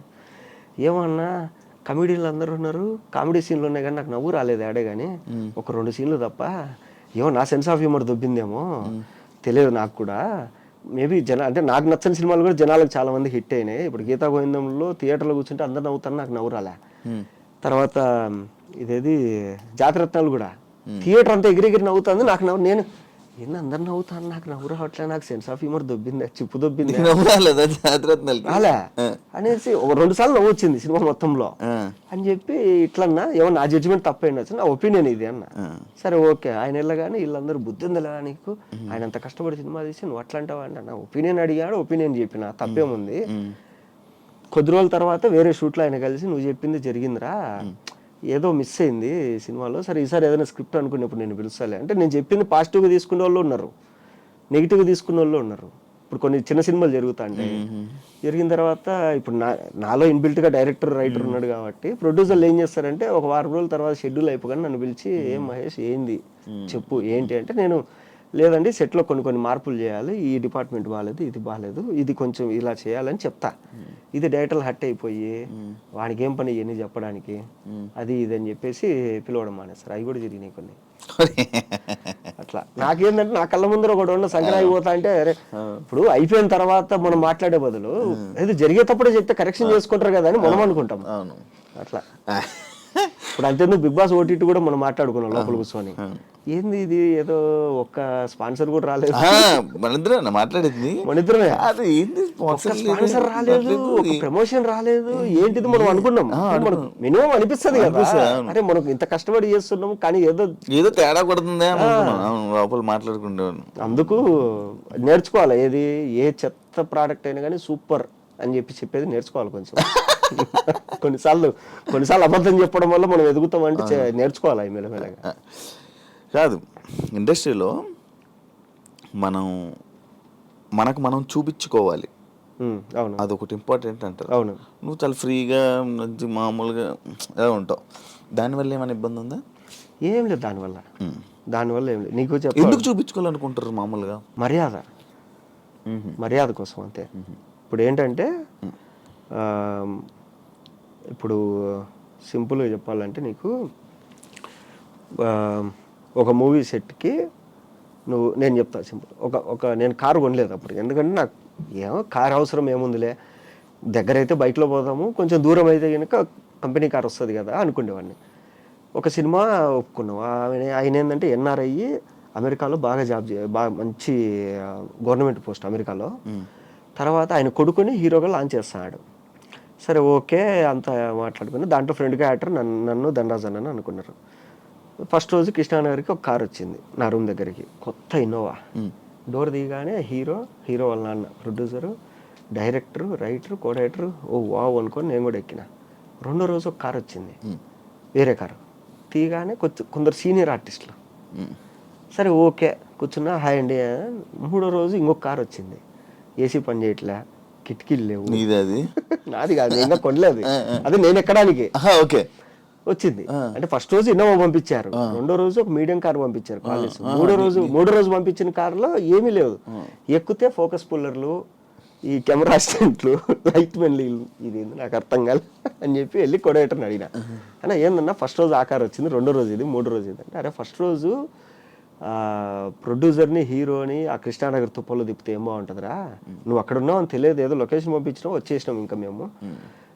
రెండో రోజు వచ్చేసి సీనియర్ ఆర్టిస్టులు పెట్టాము, వీళ్ళందరూ కృష్ణానగర్లో కష్టపడి ఎదిగి చుట్టుపక్కల ఏరియాలో సెటిల్ అయిన వాళ్ళు, వీళ్ళందరినీ కూర్చోబెట్టి మళ్ళీ అదే కృష్ణానగర్ సందుల్లో తిప్పితే వీళ్ళు గిల్టీగా ఫీల్ అవుతారు. సరే మూడో రోజు వచ్చింది కదా ఈ కార్ ఏంది అన్న, వాళ్ళు ఫోకస్ పుల్లర్లు, కెమెరా అసిస్టెంట్, నీ పక్క ఫ్లాట్లోనే ఉంటారంట వాళ్ళు, ఎలాగో ఆ కార్ వస్తుంది కదా నీకు ఇచ్చిన. ఎందుకన్నా ఇంత అవమానము అంటే, కారు కొనరా దరిద్రుడా అని చెప్పి ఆయన చెప్పాడు. అదేంటంటే ఇండస్ట్రీలో కారు, ఇప్పుడు ఈ వాచ్ ఉంది, మంచి కాస్ట్లీ వాచ్, టీ షర్ట్ ఉంది, ఇది జూనియర్ ఎన్టీఆర్ వేసుకున్నాడు బ్రాండ్ బ్లూ ఆరెంజ్, ఆ టీ షర్ట్, ఇవన్నీ ఎందుకు అంటే కనుక ఇక్కడ ఈ బట్టి మర్యాద ఇస్తారు. ఇంకొకటి ఏంటంటే, అంటే టాలెంట్ బట్టి మర్యాద ఇస్తారు, అది పక్కన పెట్టండి. ఇంకొకటి ఏంటంటే మన ఇండస్ట్రీలో మనం కొట్టుకునే స్ప్రే ఉంటుంది కదా, పర్ఫ్యూమ్ బట్టి కూడా రెస్పెక్ట్ వస్తుంది. ఒకసారి నేను మా ఫ్రెండ్, నేను పర్ఫ్యూమ్ కొట్టుకున్నా, వాడు పర్ఫ్యూమ్ లేదురా అంటే, సరే నాదే కొట్టుకో అన్నాడు. వెళ్ళగానే ఒక ఆయన ఇద్దరికి షేక్ హ్యాండ్ ఇచ్చి, ఏంది ఇద్దరు ఒక పర్ఫ్యూమ్ కొట్టుకున్నారు, లేవా పర్ఫ్యూమ్లో అన్నాడు. ఇప్పుడు ఈ అమ్మ ఏంది ఇది ఇట్లా కూడా ఉంటుందా అనిపించింది నాకు. సో అట్లా ఇండస్ట్రీలో అంతే. తర్వాత నేను ఏ రోజైతే కారు కొన్నానో, కారు కొన్నప్పుడు నాకు మార్నింగ్ 5:30కి ఫోన్ చేసే మేనేజరు 7:30కి ఫోన్ చేస్తాడు, సార్ వచ్చారా అని. ఎందుకు, ఓన్ కారు లేట్గా వచ్చినా పర్లేదు అనేసి. కారు లేనప్పుడు ఏంటంటే పొద్దున్నే తీసుకెళ్ళి 5:30కి పడేసేవాళ్ళు లొకేషన్లో. ఆడ కుర్చీలు ఉండవు, ఎవరు వచ్చిండ్రు, ప్రొడక్షన్ వచ్చిండ్రు, ఆకలి అవుతుంటే కాఫీ తాగుదామంటే ఆ సెట్లో ఏముండదు, అటు ఇటు తిరిగి ఏదో మూలం చూసుకొని కూర్చుంటాను. తర్వాత నుంచి కారు కొనుక్కొని, సార్ ఏ టైంకి రావాలి, ఓన్ కారా సార్ అంటే, ఓన్ కార్ అయితే 7:30కి వచ్చేయండి సార్, 2 గంటల సేపు అంతే. అట్లా ఇవి ప్లస్ అంతే, ఏం లేదు. మామూలుగా ఏదైనా కానీ డబ్బు నోడికి విలువ ఇస్తారు. కాదు, కృష్ణానగర్ అని ఎందుకంటారు? నార్మల్గా ఇండస్ట్రీ అనగానే కృష్ణానగర్ అని ఎందుకంటారు? ఎదిగింది అక్కడే కదా. ఇప్పుడు సారథి స్టూడియోకి, అన్నపూర్ణ స్టూడియోకి, పద్మాలయ స్టూడియోకి దగ్గర. సో టెక్నీషియన్స్ అందరూ అక్కడే ఉండేవాళ్ళు, అందుకే కృష్ణానగర్ అని అంటారు. కృష్ణానగర్ కష్టాలు కృష్ణానగర్. సో ఇప్పటికి కూడా ఇండస్ట్రీ మొత్తం ఆడే కదండి అది. ఇప్పుడంటే మణికొండ అనేది ఒకటి వచ్చింది కాబట్టి మళ్ళీ డెవలప్ అటు పోయారు కానీ అట్లా. ఓకే, నీ ఇండస్ట్రీ జర్నీలో ఏం నేర్చుకున్నావు నీ లైఫ్ లైఫా? డబ్బులు ఉన్నప్పుడు మిగిలించుకోవాలి ఫస్ట్ పాయింట్. తర్వాత ఏంటంటే ఫేమ్ వస్తుంది పోతుంది, వచ్చినప్పుడు అంటే నీ ఫేమ్ అనేది నీ దగ్గర కనపడకూడదు, నువ్వు లేనప్పుడు నీ ఫేమ్ కనపడాలి. అరే పలానోడు అమ్మ ఆ సినిమాలు చేస్తాడు, అద్దురా ఇద్దురా వాడు ఇద్దురా అంటారు. ఇంత విన్న వాళ్ళు నువ్వు వచ్చినప్పుడు నిన్ను చూస్తే ఫుల్ ఆపోజిట్ ఉండాలి, మామూలుగా ఉండాలి. ఇప్పుడు నేను ఇప్పటికి కూడా మణికొండలో స్కూటీ వేసుకొని తిరుగుతాంట, టీ స్టాల్కి మామూలుగా వెళ్తుంటా, రోడ్ సైడ్ పానీపూరి తింటాంట, అక్కడ ఎక్కడ దోశలు ఫేమస్ అంటే కనుక వెళ్ళిపోయి మాదాపూర్ ఫుడ్ స్ట్రీట్లో రోడ్డు మీద తిరుగుతా తింటాంట. సో నాకేంటంటే ఓకే, డబ్బులు ఉన్నప్పుడు బాగా రెచ్చుగా ఉంటాము, డబ్బులు లేనప్పుడు ఏం చేస్తావు? అదేదో డబ్బులు ఉన్నా లేకుండా ఒకటేలాగా ఉన్నావు అనుకో, మామూలుగా నీకు అలవాటు అయిపోతుంది. ఉన్నప్పుడు అలాగే తినొచ్చు, లేనప్పుడు అవును పెద్ద తేడా అనిపిదు. ఇప్పుడు అజిత్ గురించి చెప్తారు. అక్కడ ఏంటంటే అజిత్ ఒక సెట్లోకి వెళ్ళిపోయి అటు ఇటు తిరుగుతూ వెళ్తానే ఒక లైట్ అంతా సెట్ చేసి కూర్చోన్నాడంట. వెళ్ళి ఈయన పక్కన ప్లేస్ ఉంటే కూర్చొని, బాబాయ్ ఒక బీడీ ఉంది అన్నాడంట. ఉంది సార్ అంటే బీడీ ఇస్తాను, ఆ బీడీ తీసుకొని నేను తాగినాడంట. ఆ లైట్ మెన్ వచ్చి, అజిత్ సార్ నా పక్కన కూర్చొని బీడీ అడిగాను నన్ను అంటాడు. ఆయనకి ఏది బీడీ తాగాలనిపించింది, ఈయన కావాలంటే ఎక్కడి నుంచో తెప్పించుకోవచ్చు. తిరుగుతున్నాడు, ఒక ఆయన బీడీ తాగుతా కనపడినాడు, ఓకే బాబాయ్ బీడీ ఉంది అన్నాడు, ఆ ఉంది అన్నాడు, ఇచ్చాడు. మామూలుగా ఇప్పుడు అజిత్ గురించి మనం ఏమన్నా బైక్ వేసుకొని మామూలుగా తిరుగుతాడు అట్లా. సో నువ్వు నీలాగుంటే నీకు పేరు వచ్చినప్పుడు ఇదంతా ఉపయోగపడుతుంది. నీ డ్రెస్సింగ్ గురించి మాట్లాడావు కాబట్టి దానికి నా గురించి బాగా గుర్తొచ్చింది. ప్రతి ఒక్కటి ఐరన్ నీట్గా పద్ధతిగా, బిగ్ బాస్లో నేను చూశాను, ప్రతి ఒక్కటి ఐరన్ నీట్గా ఇలా పెడతావు, ఇలా చేస్తావు, మళ్ళీ అలా తీసి అలా పెడతావు. ఏంటి అంత ఇది? చిన్నప్పుడు బట్టలు లేవు కాబట్టి, అంటే చిన్నప్పుడు ఏంటంటే చాలా తక్కువ కనిపించేవాళ్ళు ఇంట్లో. సో అవే వాడుకోవాలి. అవి కూడా ఏంటంటే ఇప్పుడు నీ దగ్గర ఏదైనా కొత్త డ్రెస్ ఉందంటే ఆ ఒక 6 నెలలు 8 నెలలు మీ రిలేటివ్స్లో ఎవరింట్లో ఫంక్షన్ అయినా అదే కొత్తది ఇంకా. సో అది ఓన్లీ ఫంక్షన్లకే వాడుకోవాలన్నమాట. అదొక షర్ట్ అదొక ప్యాంటే. సో అట్లా ఏంటంటే చిన్నప్పుడు బట్టలు అనేది పెద్దగా ఉండేవి కాదు. ఇప్పుడు ఏంటంటే పెద్ద ఏంటంటే చిన్నప్పుడు ఇంకోటి ఏంటంటే స్కూల్లో నేను SPL school people leader. So ఓడిపోయాను. చాలా నీట్గా ఉండాలి, హెయిర్ కట్ మెయింటైన్ చేయాలి. మా PT సార్ ఇలా పట్టుకుంటాడు, జుట్టు అందిందంటే కనుక హెయిర్ కట్ చేసుకొని రావాలి. సో అలాగేంటంటే నాకు స్కూల్లో ఒక 4 సంవత్సరాలు ఎవ్రీ ఇయర్ స్కూల్కి నీట్గా వచ్చే వాళ్ళకి అవార్డు ఇస్తారు కదా, దాంట్లో నాకే వచ్చింది 4 ఏళ్ళు. సో మంచిగా ఒక డబుల్ పెద్ద లాంగ్ టై ఉండేది, మర్చుకొని వేసుకుంటారు కదా ఆ టై. నా బట్టలు ఏంటంటే మార్నింగ్ ఐరన్ చేసుకొని వెళ్తా, మధ్యాహ్నం ఇంటికి వచ్చి మళ్ళీ ఐరన్ చేసుకొని మళ్ళీ వెళ్తా. సో హెయిర్ కట్ అలాగే మెయింటైన్ చేసేవాడిని, షూ పాలిష్ అలాగే మెయింటైన్ చేసేవాడిని. అది ఏంటంటే ఒకటి అలవాటు అయిపోయింది. అంటే ఎలాగో మన దగ్గర డబ్బులు లేవు, దరిద్రులము, కనీసం బట్టలన్నా నీట్గా వేసుకుంటే మర్యాద ఇస్తారు కదా అనేది. ఇప్పుడు ఇండస్ట్రీకి వచ్చినాక ఏమైపోయిందంటే బ్రాండ్ల మీద వచ్చేసింది. ఇప్పుడు ఏదైనా ఒక బ్రాండ్ పడింది, ఓకే ఆ బ్రాండ్ తీసేసుకుని ఇప్పుడు ఈ వాచ్ ఉంది, ఇది డైరెక్టర్ అట్లీ చేతిలో చూసినా నేను, ఓహో అట్లీ వేసుకున్నాడంటే ఇదేదో పెద్ద తోపు, తెచ్చేసుకుందాం. ఈ టీషర్ట్ వచ్చి జూనియర్ NTR ఒక చోట వేసుకున్నాడు బాంబేలో, బ్లాక్ కలర్ది, ఇదేదో బాగుంది బ్రాండ్, ఏం బ్రాండ్ అబ్బా అని చెప్పి స్క్రీన్ షాట్ తీసుకొని ఇది ఎక్కడ దొరుకుతుంది ఎత్తుకొని తెచ్చుకోవడము. సో మొత్తం ఇంకా అవి హ్యాండిల్ చేస్తాం. అదే అయింది. అంటే అదే సైకలాజికల్గా అంటారు కదా, సైకలాజికల్గా ఏంటంటే నీ దరిద్రం నీ దగ్గర ఉండాలి కానీ బయటోడికి కనపడకూడదు. సో అవన్నీ కవర్ చేసుకోవాలంటే మంచి బట్టలు వేసుకోవాలి. నేను ఒకప్పుడు కూడా సేమ్ తెలుసా, నా దగ్గర ఒక షర్ట్ ఉండేది, ఒక షర్టు, ఆ షర్ట్నే మనకి స్కూల్ సాటర్డే ఎప్పుడు సివిల్ డ్రెస్ వేస్తారు, ఎవ్రీ వీక్ అది వేసుకునేవాడిని. ఎవ్రీ సాటర్డే అదే షర్టు. నన్ను స్కూల్లో అడిగారు ఎందుకు ప్రతిసారి ఇదే షర్ట్ వేసుకుని వస్తున్నాను, నా ఫేవరెట్ షర్ట్ అని చెప్పేవాడిని. తెలుసా, ఉంటుంది చాలా మంది, నా ఫేవరెట్ షర్ట్ అది, అందుకే నేను ఎవ్రీ వీక్ అదే వేసుకుంటాను, ఎందుకో నాకు మంచిగా అనిపిస్తుంది షర్ట్ వేస్తా అని చెప్పుకున్నాను. నాకు ఇప్పటికీ ఇంట్లో మొత్తం నా క్లాజెట్ అంతా బట్టలతో నిండిపోయింది. ఇప్పుడు నేను బట్టలు కొనుక్కోవట్లేదు కొద్ది రోజుల నుంచి, ఎందుకంటే బట్టలు పెట్టుకోవడానికి స్థలం లేదు ఇంట్లో, అన్ని బట్టలు కొనేసిన. అన్ని ఉన్నా కానీ దరిద్రం ఏంట్రా అంటే ఒక 2 షర్ట్లు ఉంటాయి ఫేవరెట్, యాడికి పో అదే. మా వైఫ్ అయితే అరే నువ్వు ఆ షర్టు పడేస్తావా, మనకు ఉంటది అది, అవును నిజమే, ఎన్నో ఉంటాయి బట్టలు, కబోర్డ్ అంతా ఉంటది, కానీ మనం అదే. నాకు రెడ్ కలర్ టీషర్ట్ ఒకటి ఉంటుంది ఫుల్ స్లీవ్స్ ది, అదైతే ఇంక ఎప్పుడు చూడ అదే వేసుకుంటాయి ఎక్కడికైనా బయటికి వెళ్ళాలంటే అట్లా. అండ్ ఇంకోటి ఫస్ట్ లో నువ్వు ఫోన్ చేస్తే నేను ఎత్తలేదన్నావు కదా. అవును, నా ఫోన్ ఎందుకు ఎత్తేవాడు కాదు. ఒకప్పుడు యాంకర్ శివతో ఇంటర్వ్యూ అంటే వాడి జీవితం సంక్రాంతి పోయేది. అంటే నువ్వు పట్టుకోవడం అలాంటి వాళ్ళని పట్టుకునేవాడు. సో అలాంటి టైంలో నేను అంటే నీ ఇంటర్వ్యూ వచ్చిందంటే వెయిట్ చేసేవాళ్ళం. ఇప్పుడు నార్త్ ఇండియాలో కొంతమంది ఉంటారు అనమాట, అర్ణబ్ గోస్వామి తర్వాత ఆస్కాతాలు అదే ఉంటాయి, వాళ్ళు ఇంటర్వ్యూ పిలిచారంటే వాడి కెరీర్ బిస్కెట్ వాడిని వేసి పడేస్తారు ఈరోజు అని. అలాగా నువ్వు ఫోన్ చేసి ఒకసారి ఫోన్ చేసి ఉంటే ఎత్తిన యాంకర్ శివ అంటే చెప్పు బ్రదర్ ఇట్లా ఇంటర్వ్యూ కావాలని, కానీ సరే నేను తర్వాత చెప్తా అన్న. తర్వాత నేను 2 రోజులు నిద్రపోలే. యాంకర్ శివ నాకు ఫోన్ చేసి ఇంటర్వ్యూ కావాలన్నాడంటే నా గురించి ఏం ఇన్ఫర్మేషన్ ఉంది వాడి దగ్గర, ఏ రికార్డులు పెట్టుకున్నాడు, మనం ఏ తప్పు చేయలేదే, అయినా వీడి ఫోన్ చేసి అడుగుతాడంటే ఏదో ఉంది వీడి దగ్గర నాది, అది ఏమై ఉంటది అమ్మా, ఎందుకు ఊరికి అనవసరంగా కెరీర్ పోగొట్టుకోవడం. తర్వాత బిగ్ బాస్ లో నువ్వు కలిసిన తర్వాత ఓకే, తర్వాత మనం చేద్దాం అనుకుంటే కూడా చాలా రోజులు అయింది, సంవత్సరం దాటిపోయింది. సంవత్సరం 2 ఏళ్ళు అయింది. ఇప్పుడు 2 ఏళ్ళ నుంచి మనం అనుకుంటున్నాం కానీ సగం ఇంటర్వ్యూలు నాకు అలాగే పోయినాయి.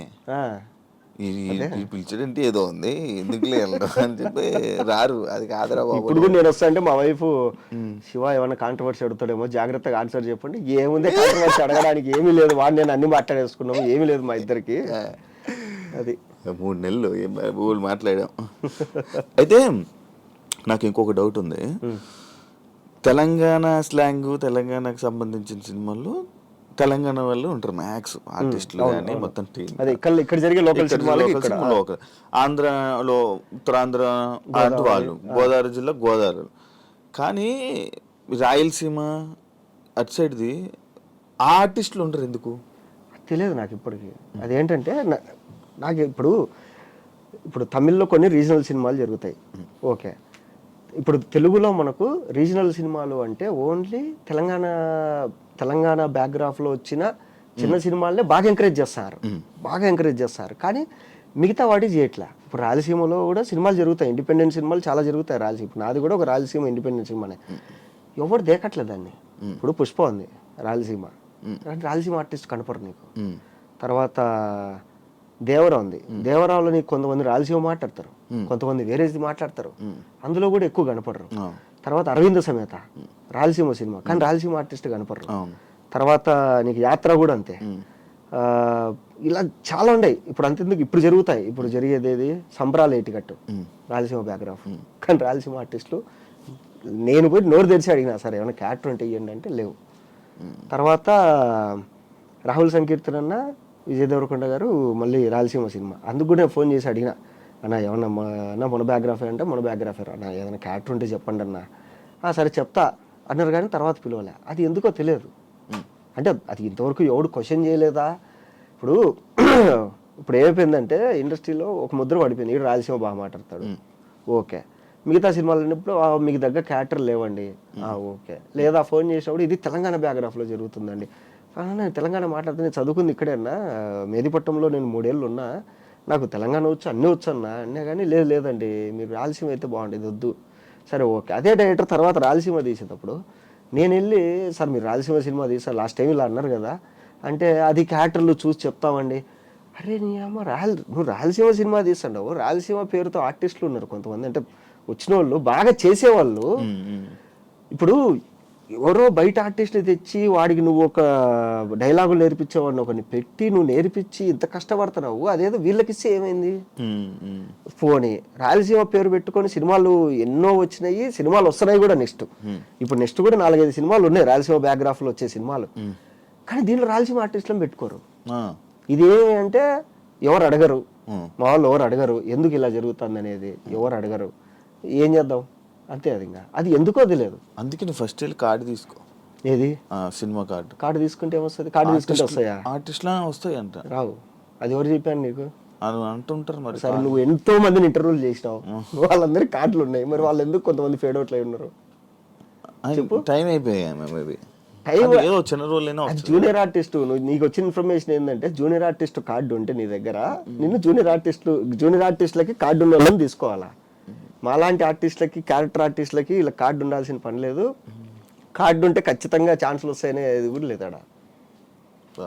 అది సో ఇది నాకు ఆల్రెడీ ఇన్ని సినిమాలు వచ్చినాయి, ఇప్పుడు వచ్చేటి కూడా ఇన్ని సినిమాలు ఉన్నాయి. రాయలసీమ బ్యాక్గ్రాఫ్ అనగా నేను పరిగెత్తుకుంటూ ఆఫీస్కి వెళ్ళిపోయి ఏమో చిన్న హోప్, అరే ఇదన్నా వస్తుందేమో, ఏదో క్యారెక్టర్ వస్తుందేమో. ఇప్పుడు ఒక సినిమాలో 30 క్యారెక్టర్లు ఉంటాయి, 20 క్యారెక్టర్లు ఉంటాయి, ఏదో ఒకటి ఇస్తారు కదా అంటే ఎవడో బయట. ఇంకా కొన్ని సినిమాలకి అయితే దరిద్రం, నన్ను పిలిచి డైలాగ్స్ నువ్వు రాయలసీమలో రాయగలవా అంటారు. రాస్తాను సార్, నాకు తెలిసిన 2 రైటర్లు కూడా ఉన్నారు, వాళ్ళని కూడా పెట్టుకొని నేను రాపిచ్చి పెడతాను అంటారు. సరే ఓకే అని చెప్పి అంతా మాట్లాడతాము, నాకు ఏమన్నా క్యారెక్టర్ ఉందంటే అది చూద్దాం అంటారు. అంటే రైటింగ్ వరకు ఓకే, మనం క్యారెక్టర్ ఇవ్వడానికి మాత్రం నాట్ ఓకే. నాకు కొన్ని చూస్తే దీనమ్మ దారుణం అనిపిస్తుంది. ఇప్పుడు మా స్లాంగ్ ఏంటంటే కనుక వచ్చా అన్నారు, చ అంటే చప్పగా ఉంటుంది, చప్ప అంటాం కదా, ఆ చ వచ్చా అంటారు, వీళ్ళు వస్తా అంటారు. మొత్తం దాన్ని ఎట్లా అంటే ఇంకా కూనీ చేసి పడేస్తారు. కొన్ని సినిమాలు అయితే వచ్చింటాయి, ఆ సినిమాలో పనిచేసిన వాడికి ఫోన్ చేశారు, ఈ సినిమా ఏ ఊరు స్లాంగ్ రా అన్న, వీరపనాయనపల్లి అన్న మీ ఊరు పక్కనే. ఒరే నీ అమ్మ మా ఊరు స్లాంగ్ నాకే అర్థం కాలే థియేటర్లో, ఇది మా స్లాంగ్ అని. పేరు రాయలసీమ స్లాంగ్. రాయలసీమ స్లాంగ్ లో సినిమా తీసేసినారు, అయిపోయింది, ఆ సినిమా రిలీజ్ అయింది, హిట్ అయింది, అన్నీ అయిపోతాయి. అది ఏ ఊరు స్లాంగ్ అని చేసి వాళ్ళు చెప్తే కానీ నాకు తెలియదు. అట్లుంటది. పుష్పలో తప్పులు ఉన్నాయి అలాగా. పుష్పలో మాక్సిమం బాగా చేశారు ఇప్పుడు దాకా వచ్చిన రాయలసీమ సినిమాలు అన్నిట్లో.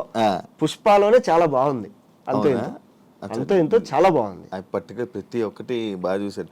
ఎందుకంటే అంటే వాళ్ళ ఆర్టిస్టులను తీసుకోరు కానీ వీళ్ళని తీసుకుంటారు కదా, కొన్ని స్లాంగ్ నేర్పించే వాళ్ళని, డైలాగ్ రాసే వాళ్ళని. వీళ్ళు పాపం పక్క నుండి నేర్పిస్తూ ఉంటారు. వీళ్ళు ఎక్కడన్నా కనపడితే జిమ్లో కానీ, తర్వాత వీళ్ళు ఎక్కడన్నా రోడ్డు మీద కనపడినా ఏంటన్నా ఇలా జరుగుతుంది సినిమా, చచ్చిపోతాం నాన్న డబ్బింగ్ చెప్పించలేక, అబ్బా స్వామి అంటారు వాళ్ళైతే. రాదు అవతల. ఇప్పుడు మెయిన్ క్యారెక్టర్ వదిలే, అబ్బా మెయిన్ క్యారెక్టర్లు అంటే ప్యాడింగ్ ఉన్న వాళ్ళని పెట్టుకుంటావు. చిన్న చిన్న క్యారెక్టర్లకు ఏమైంది ఆర్టిస్టులు పెట్టుకోనికి? డబ్బింగ్లో కూడా మళ్ళీ ఇబ్బంది ఉంటుంది కదా. డబ్బింగ్లో చుక్కలు డబ్బింగ్లో. అమ్మా కొన్ని సినిమాలకి అయితే నన్ను రమ్మంటారు, నేను రాలేనన్నా, నేను తిట్టుబడేస్తాను, నేను ఇదో మా వాళ్ళు వేరే వాళ్ళు ఉన్నారు పిల్లలు అని చెప్పి నేను వేరే వాళ్ళని పంపిస్తాను డబ్బింగ్ చూపించుకోవడానికి. వీళ్ళు వెళ్ళి ఆడ కూర్చొని సాయంత్రం అయితే వీళ్ళు ఫోన్ చేసి, అబ్బా అన్న ఏందన్నా వీళ్ళు ఒక పదం చెప్పడానికి నాకు గంట పట్టింది అన్న వీళ్ళకు. అంటే ప్రొడ్యూసర్ డబ్బులు పోగొట్టాలి. ఇప్పుడు సినిమా రూల్ ఏంటంటే మెయిన్ కాస్టింగ్ ప్రాపర్గా చేస్తే సినిమా సగం బాగా వస్తుంది. సినిమా సగం వీళ్ళు ఏంటంటే వీళ్ళు ఎందుకు చేస్తారో తెలియదు. ప్రొడ్యూసర్ డబ్బులు ఎక్కువ ఏమైనా ఇస్తాడేమో, ఖర్చు పెట్టండి ఊరికే అని చెప్పేసి ఎవరినో తీసుకురాడు, వాడికి రాదు, వస్ట్ అంటారు పోస్ట్ అంటారు ఏందేందో చెప్పి వాడు స్వామి. దాని తర్వాత డబ్బింగ్లో అది చెప్పిలేక అది రిలీజ్ అయిన తర్వాత మేమే డిస్కషన్ చేసుకుంటాం, ఇది ఆ ఊరి సినిమా రా, ఇది ఆ ఊరి స్లాంగ్ రా. సినిమాల బోర్డులో చూస్తాం కదా, ఓహో ఇది తిరుపతి స్లాంగ్ అది అని చెప్పి మేము తర్వాత నవ్వుకుంటాం. అట్లా నువ్వు స్టాండప్ కామెడీ చేస్తావా? మరి చేయాల్సింది మంచిగా ట్రై చేయాల్సింది కదా. దేంట్లో అందులో ఒకటి మళ్ళీ సపరేట్ మాక్సిమం బూతులు వస్తున్నాయి ఇప్పుడు అంతా. ఎందుకు వచ్చింది బూతులు. డన్. Thank you Mahesh. ఫైనల్గా ఇంటర్వ్యూ చేసాం, మాట్లాడుకున్నాం. ఇంకా ఏమైనా మిస్ అయ్యామో అని అనుకుంటున్నాను. లేదనుకున్నా, మొత్తం కవర్ చేసాను అనుకుంటున్నా. ఏమైనా అయితే మళ్ళీ ఒకసారి మళ్ళీ ప్లాన్ చేద్దాం. ఇంకా ఏమన్నా అడగాలనుకుంటే కింద కామెంట్లు పెట్టి మళ్ళీ ఇంటర్వ్యూ ప్లాన్ చేస్తాం part. Yeah, thank you so much interview ఇచ్చినందుకు. మంచి సిరీస్లతో, మంచి సినిమాలతో. అవును, నీ సిరీస్ చేసావు కదా, అది ఏమైంది? అది 50 ఎపిసోడ్లు అన్నారు. 50 ఎపిసోడ్లు అన్నారు. చిన్న చిన్న ప్రొడక్షన్ ఇష్యూస్ వచ్చి 9 ఎపిసోడ్లకు ఆపేసినారు. మళ్ళీ కంటిన్యూ చేస్తాను. ఏం చేసి నువ్వు వెయిట్ చేస్తే అది అయిపోతుంది అలాగా. నేను చేసినట్టు ఏం అయిపోయారా? అదే మంచి కష్టపడుతుంటే 14 మంది ఆర్టిస్టులు ఉన్నారు దాంట్లో. నేను హీరో కాదు, బొచ్చు కదా, నేను మంచి చేసుకుందాం అనుకునే లోపల అది అయిపోయింది. అంటే మొన్న ఒక స్వామీజీకి చూపిస్తే నా జాతకం అంతా రాసి, నీకు ఏలినాటి సీని నడుస్తుందిరా అంటే, నాకు డబ్బులు ఇవ్వాల్సిన నా ఫోన్లు ఎత్తట్లే, నేను డబ్బులు ఇద్దామన్నా కూడా ఫోన్లు ఎత్తట్లే కొందరు. నేను డబ్బులు ఇద్దామంటే నేను ఎవరికైనా ఇవ్వాల్సింది ఉంటుంది కదా, వాళ్ళు చేసిన ఫోన్లు ఎత్తట్లే. నాకు డబ్బులు ఇవ్వాల్సిన వాళ్ళు నా ఫోన్లు ఎత్తట్లే. సినిమాలు లాస్ట్ వరకు వస్తాయి. రేపు షూటింగ్ అంటే ఈ రోజు వరకు ఏంది రేపు షూటింగ్ అన్నారు. ఒకప్పుడు ఏంటంటే డేట్లు పంపిగానే అడ్వాన్స్ పంపించేటోళ్ళు. ఇప్పుడు డేట్లు పంపిస్తారు, వాడు అడ్వాన్స్ పంపించట్లే. ముందు రోజు కూడా నాకు డౌట్ అనమాట, అరే రేపు ఈరోజు త్వరగా పడుకోవాలా, ఏంది ఇంకా ఫోన్ చేయలేదు, అసలు ఉందా లేదా అనేసి. అది తెలియదు నాకు దరిద్రం ఏది ఎప్పుడు పోతుంది. నాకా ఈ ఆగస్టుకు పోద్ది అన్నాడు. ఈ ఆగస్టుకు పోద్ది, మార్చి తర్వాత కొంచెం మారుతుంది, ఆగస్ట్ నుంచి పూర్తిగా పోద్ది అన్నాడు. సరే ఓకేలే మంచిగా మారి. అంటే మొన్న బ్రహ్మానందం గారు అన్నట్టు, ఎవడు వాడి లైఫ్ వాడి చేతులారా పోగొట్టుకోరు. ఇప్పుడు నువ్వు బిజినెస్ పెడతావు ఏదన్నా, అది పోయింది, ఎందుకు పోయిందిరా అంటే దానికి 1,000,000 రీజన్లు ఉంటాయి. బిజినెస్ క్లిక్ అయింది, ఎందుకు క్లిక్ అయిందిరా అంటే 1,000,000 రీజన్లు ఉంటాయి. ఇప్పుడు రాయలసీమ నుంచి వచ్చి దోశలు పెట్టుకుంటారు చాలామంది. కొన్ని చోట్ల అయితే నిలబడడానికి కూడా స్థలం ఉండట్లే, అంత జరుగుతున్నాయి. కొన్ని చోట్ల అసలు జరగట్లేదు, ఎందుకంటే అందరూ వచ్చేది ఒకటో దోశలే. ఎవడి కెరీర్ ఎట్లా పోతుంది అనేది వాడి చేతుల్లో లేదు. ఇప్పుడు నన్ను చాలామంది ఇవి ఉన్నారు కదా, సుప్రీత ఎవరు, అన్నపూర్ణ హెడ్ ఆవిడ వచ్చేసి మిస్ పర్ఫెక్ట్ వెబ్ సిరీస్ అది ట్రైలర్ లాంచ్ అప్పుడు స్టేజ్ మీద ఏమంటే ఆవిడ హాయ్ అనింది. హాయ్ మేడం అన్న, వచ్చి మీరు చాలా మంచి ఆర్టిస్ట్ అండి, ఎందుకంటే మీకు రావట్లే అంటే ఇదే అన్న. ఏమో తెలిస్తే నేను రెక్టిఫై చేసుకుంటా కదా, నాకేది లేదు మేడం అని. సరే ఓకే అని చెప్పి వాళ్ళ మేనేజర్ని పిలిచి, మన నెక్స్ట్ సినిమాలో ఈయనకు మంచి క్యారెక్టర్ ఇవ్వండి అది. మేనేజర్ని అడిగితే లేదండి కాస్టింగ్ అంతా అయిపోయింది, షూటింగ్ కూడా జరుగుతుంది అన్నాడు. కట్ చేసి ఇంకా షూటింగ్ స్టార్ట్ అవ్వాలి అప్పటికి.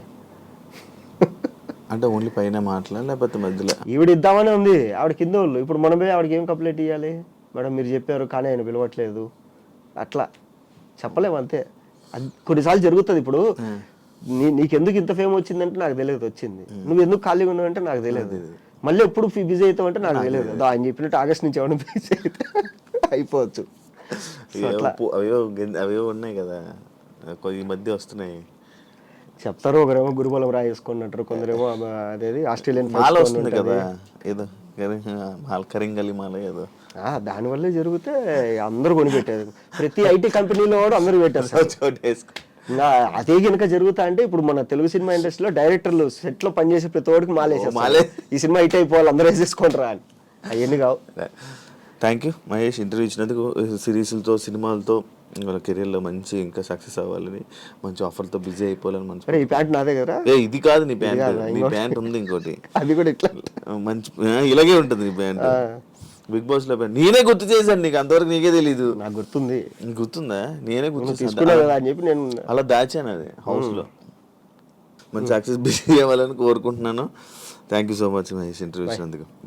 చూసారు కదా ఇంటర్వ్యూ. ఇంకో గెస్ట్తో మళ్ళీ మేము ముందు కలుస్తాను. అంతవరకు సేమ్.